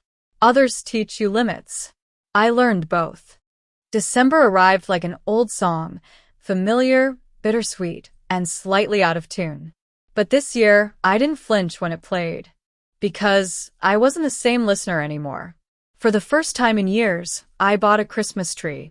Not a massive one. Not the kind we had growing up. Just a modest, 6-foot pine with soft needles and no expectations. I decorated it slowly, alone, intentionally, without rushing to make it look like a catalog page. Each ornament had a story. Each string of lights was a reminder. Peace doesn't perform. It simply arrives. One evening, Elise came by with 2 mugs of cider and a question I hadn't prepared for. "Do you want to do gifts this year?" she asked. I hesitated. "Like with a family?" She shrugged. "I meant just us." But that answered more than I expected. We laughed, but the ache lingered. "I don't want a gift," I said. "I want memory with no edge." A week later, she brought over an old VHS tape. It was labeled Winter '98. We didn't even have a player, so we borrowed one from a thrift store and watched it with popcorn in our laps. There we were, 2 girls in matching sweaters, making snow angels, screaming when our hands got too cold. Our parents behind the camera, laughing. It was the only version of them I didn't want to fast-forward through. At one point, Elise paused the tape. She looked at me, eyes glossy. "We were okay once, right?" "We were kids once," I corrected gently. "That's not the same thing." But yes. "There was love." She nodded. "Then maybe we build from there." I spent that night drafting a letter. Not to be sent, just to be written. "Dear Mom and Dad, I understand now that control felt safer to you than vulnerability. But safety built on silence isn't shelter, it's a cage. I hope one day you find the courage to sit in the mess without trying to arrange it into a family photo. Until then, I'll be over here." Whole. Uncropped. Lena, I folded it, slipped it into a drawer, let the unsent truth settle like snow. Christmas Eve, I received a knock. It was my father, not with gifts, not with guilt, just holding a book. "Your mother's in the car," he said. "We don't expect anything. Just wanted to drop this off." He handed me the book. It was a first edition of one I loved as a child, The House That Wasn't There. Inside, the inscription read, "To Lena, who reminded us the foundation matters more than the facade." I nodded. "Thanks," I said. "Safe drive back." And that was it. No invitation extended. No forgiveness rushed. Just 2 adults exchanging something quietly human. That night, I sat beside my tree and read the book, cover to cover. There's a line near the end I'd forgotten. When you build the next house, make sure it opens inward before outward. I wrote it down and underlined it twice. On Christmas morning, I woke to stillness. No phones buzzing, no group calls, no performance. Just light cutting through the blinds and the smell of pine. I brewed coffee, turned on jazz, and wrote myself a note. This is what freedom tastes like. Black coffee, open windows, and no one watching. Later, I stepped out onto the balcony, watched the city slowly stretch awake, and I realized I didn't need to be welcomed home. I had made home. Inside me. Around me. For me. They gave me silence as punishment. I turned it into sanctuary. January arrived not like a beginning, but like a breath held too long finally released. I didn't set resolutions. I didn't chase transformation. I simply observed what had already changed without permission. On the 3rd, I received a text from Ethan. Hey. New year. No pressure. Want to meet for lunch? I waited a day before answering. Okay. 1 hour. No family talk unless I bring it up. His reply came back instantly. Deal. I'll bring the good fries. We met at a diner halfway between his new place and mine. He looked different, less defensive. Like he'd stopped being the family translator and finally started speaking in his own voice. I won't ask how you are, he said. That's yours to tell. I smiled. That felt like growth. We talked about music, our old neighbors, and what it means to outgrow your own coping mechanisms. Then he pulled something from his jacket. A tiny key. Gold. He placed it on the table between us. What's this? I asked. It's a storage unit. There's a box in there labeled Lena. Stuff from Mom and Dad's old house. Things they thought you might want or maybe just didn't want to throw out themselves. I didn't touch the key. You don't have to, he said. But I figured this way, you get to decide. That night, I stared at the key on my counter for an hour. It shimmered like a test I hadn't agreed to take. Finally, I picked it up, walked to the nearest bridge, and tossed it into the river. Not out of drama, but because the idea that I owed myself those objects was another trap. The next morning, I texted Ethan. Thanks for the gesture. I returned it to the universe. He sent back a thumbs up and a single sentence. That's the most you thing you've ever done. Mid-January, Elise called. She was considering moving. A real move, across the country. I need a restart, she said. One that's not tangled in apology. I understood. Completely. But what about the gallery? I asked. I'll open another. Or I won't. Maybe I'll just paint for me. I stayed quiet then said, if you go, send me your new address. I'll send you weird postcards with no context. She laughed. Perfect. That night, I lit a candle and wrote a letter to the version of me who thought she'd never get out. You were never too much. They were simply too small to hold you. You were not cold, you were self-preserving. You were not dramatic, you were detail-oriented in a world that wanted fog. You did not ruin the family. You revealed it. I folded it, placed it in a glass jar, and tucked it in the back of my closet. Because sometimes we need reminders, not just resolutions. On the last weekend of January, I opened every window. Let in the cold. Let out everything else. I rearranged the furniture. Moved my bed to the wall that caught the morning light.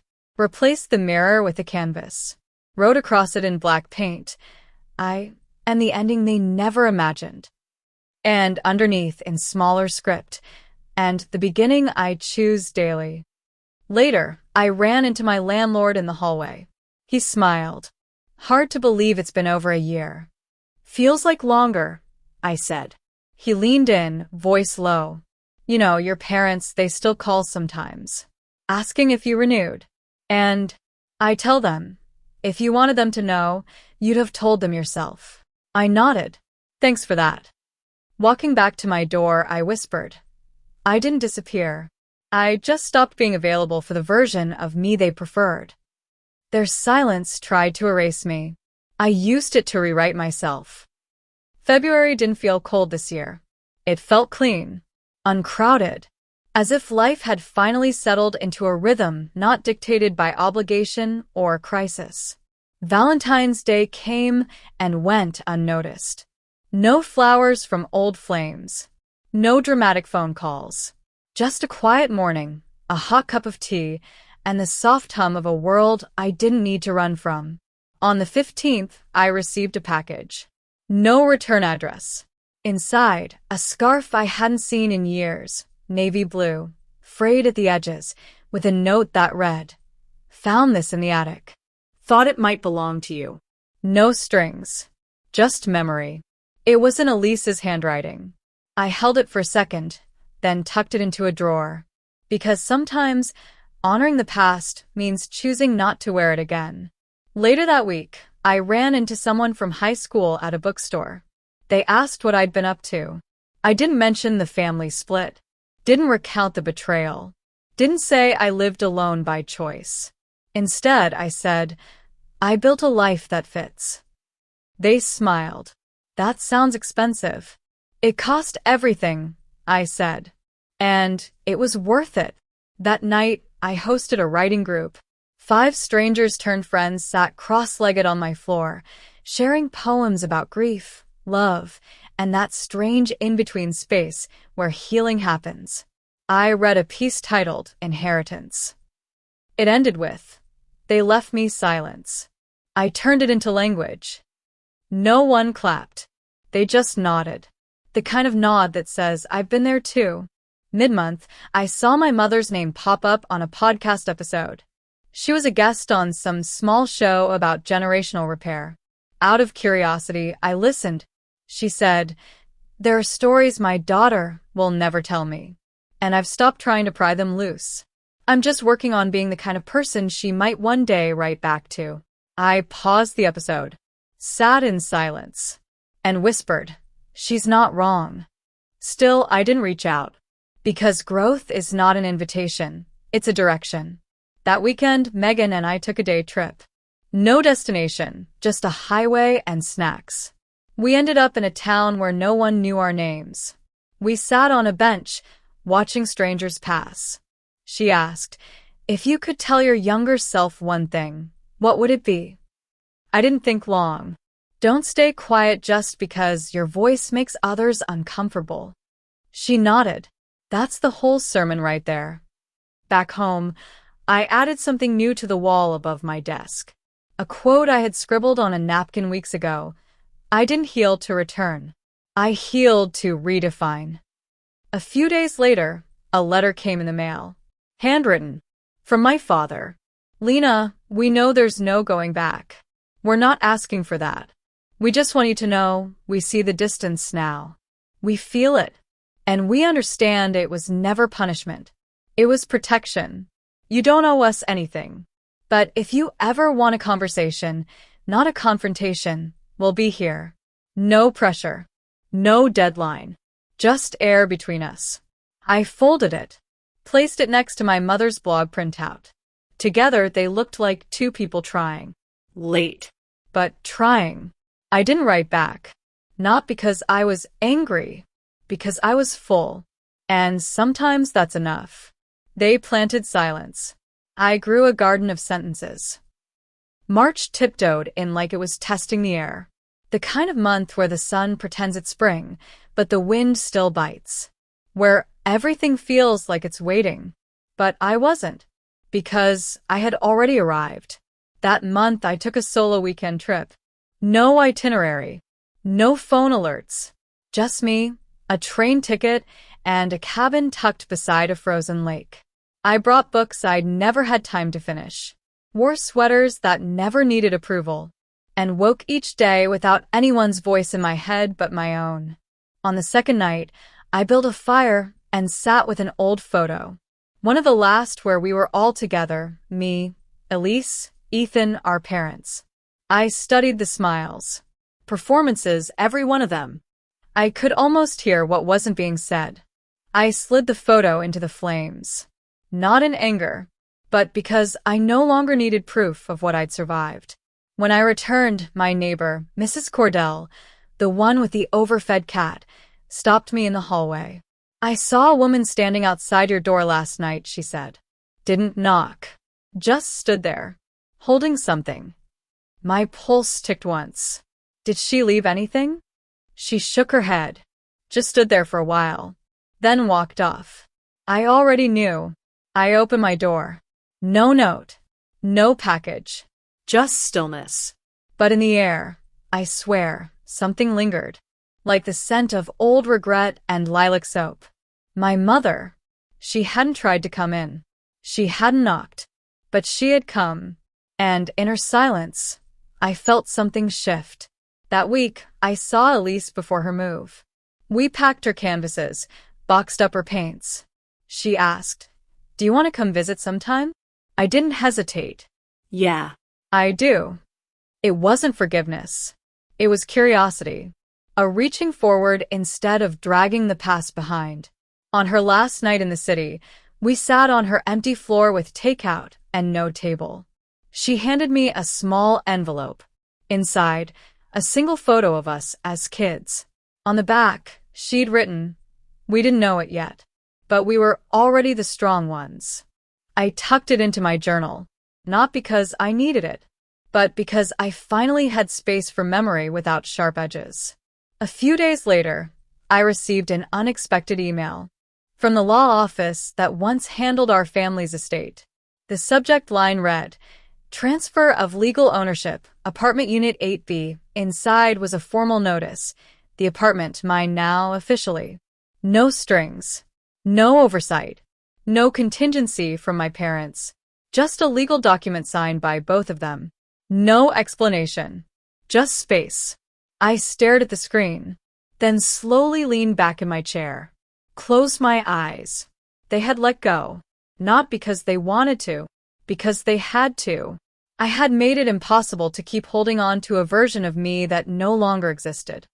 I printed the notice, framed it, hung it in the entryway where a family photo once lived. Underneath, I wrote on the matting, "This is where the cycle broke." That Friday, Megan and I threw a party. Just us, a playlist, and the kind of dancing that doesn't care how it looks.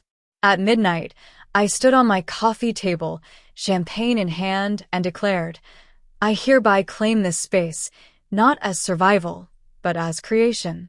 Megan clapped like it was law, because in some ways it was. I wasn't rebuilding what they broke. I was building what they never imagined.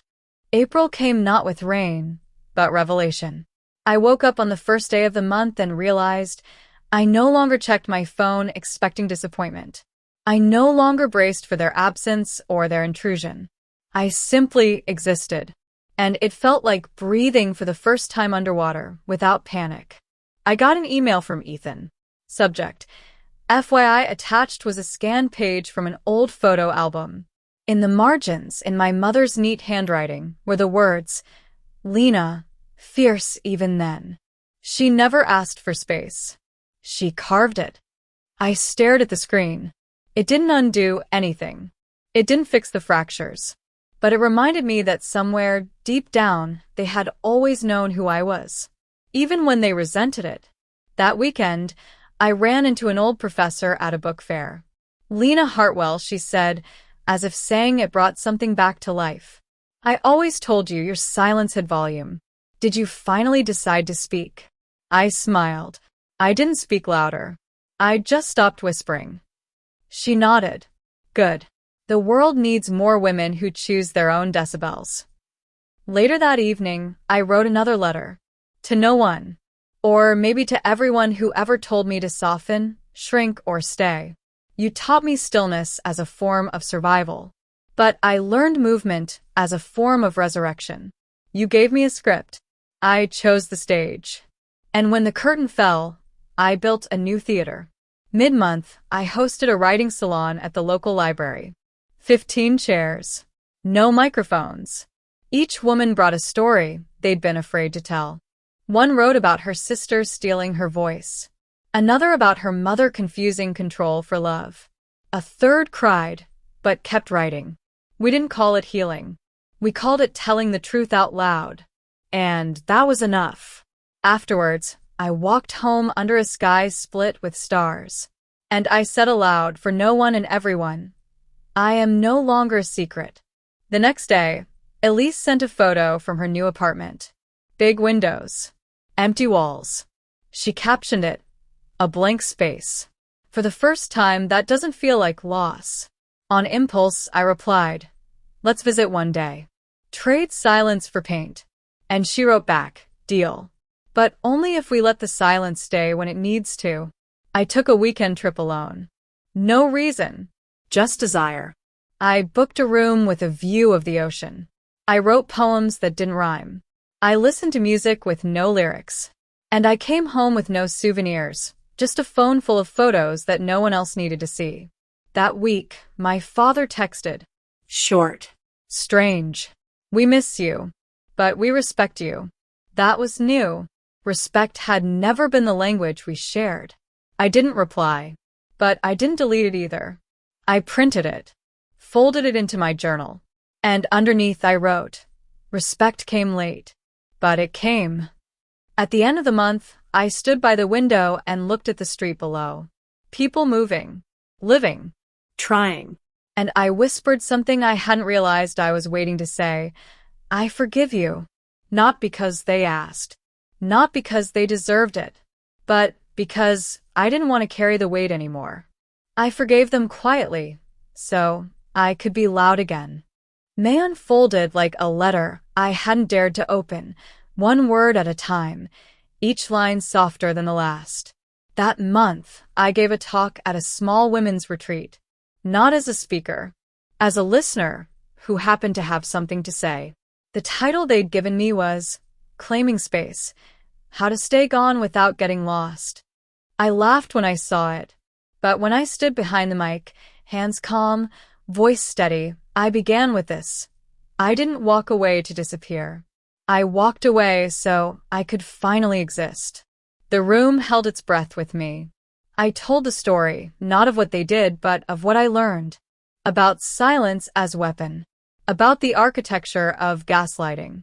About the power of not returning a call, not out of cruelty, but self-preservation. I ended with, they don't have to understand the boundary for it to be valid. No applause. Just stillness. And then a woman in the back whispered, thank you. Sometimes, that's the loudest sound in the world. Later that week, Megan and I sat on the roof. Pizza. Root beer. Bare feet. She asked, do you think they'll ever really change? I didn't pretend to know. Maybe. Maybe not. But I have. She leaned her head on my shoulder. That's the part that matters. And we watched the sun fold itself into the horizon without drama. I got a message from Ethan. A photo of our childhood home, now with a for sale sign in the yard. We're letting it go. Mom said it doesn't feel like anyone's home anymore. I stared at it for a long time. Not sad. Not angry. Just still. Then I wrote. It never was. Not for me. He replied. Maybe now it won't trap anyone else. I passed by the old neighborhood once. Didn't stop. Didn't need to. Because closure isn't returning. Closure is knowing you don't have to. I met someone at a bookstore. Not romantically. Just a stranger who noticed I was reading a poetry collection by Marisol Keene. I love her line about breaking inheritance, they said. I smiled. You mean, you don't have to wear the weight to honor the blood? They lit up. Yes, that one. That line changed something in me. Me too. I wrote it on a sticky note and put it on my bathroom mirror. A daily reminder. Inheritance is not obligation. One Sunday afternoon, I received a voice message. It was my mother. Her voice, weathered but soft. I don't expect anything, but I want you to know every day I unlearn a little more. And some days I almost understand. Thank you for showing me that absence doesn't mean abandonment. It means boundary. I saved it. Didn't respond. Just let it sit where it belonged. in the archive of things that used to hurt and now only hum. That evening, I lit a candle, wrote a final letter to the girl I had been. You were right to leave. You were right to stay gone. And you are right to live with your back turned toward the past and your palms open toward the sun. I folded it, burned it, let the smoke wrap around my shoulders like absolution. Some stories don't need a sequel, just a soft place to end. June crept in like forgiveness, unannounced, undeserved, and undeniable. I didn't realize it was healing until I noticed how rarely I thought about them. Not with anger, not even with longing, just with distance. The clean kind. On the first Saturday of the month, I opened all the windows. I let the wind carry out the last bits of their echo. Then I vacuumed the corners. Not for dust, but for the memories that like to hide where light didn't reach. That week, I received an invitation. A wedding. Cousin I hadn't spoken to in years. It was addressed to Miss Lena Hartwell, alone. I considered tossing it, but instead I mailed it back. Inside I wrote, "Thank you for the invite. I won't be attending, but I wish you a day without tension and a marriage without performance." No signature, just that. Elise sent a photo of a mural she painted. Two sisters. One leaning, the other standing. The caption read, "Some sisters hold. Some sisters stand. The lucky ones do both." I saved it to my phone's lock screen. One evening, I heard a knock. Not a metaphor. An actual knock. I opened the door and found a box. Inside, a stack of old journals, a USB drive, and a sticky note that read, "Figured you might want your words back." It wasn't signed, but I knew the handwriting. My mother. I didn't open the journals. Not then. Just held them. Because even words written in pain deserve to be handled with care. Later that night, I played one of the audio files from the drive. My voice. Age 17. Reading a poem I don't remember writing. I am the echo of a door slammed shut, but I still creak with the need to be opened. I pressed pause. Whispered to no one, "You were always trying to return to yourself." I hosted a dinner party. Just friends. No blood relatives. No expectations. We ate on mismatched plates. Talked over each other. Laughed until we couldn't breathe. And for the first time, I realized I didn't miss family. I just missed being known. Now I had both. Just not from the people I was told would provide it. That night, I stood at the window, watched the moon hang low like a secret too big to tell, and I said aloud, "I made it." No audience, no witnesses, just me. And that was enough. They tried to bury me in memory. I bloomed in forgetting. The end didn't arrive with drama. It arrived like summer, slow, certain, impossible to ignore. July marked 2 years since they first crossed that line. The one that turned my apartment into a battlefield and my silence into a blade. But I didn't mark the day with bitterness. I didn't mark it at all. Because the true end of a story doesn't come when the others stop talking. It comes when you stop needing them to.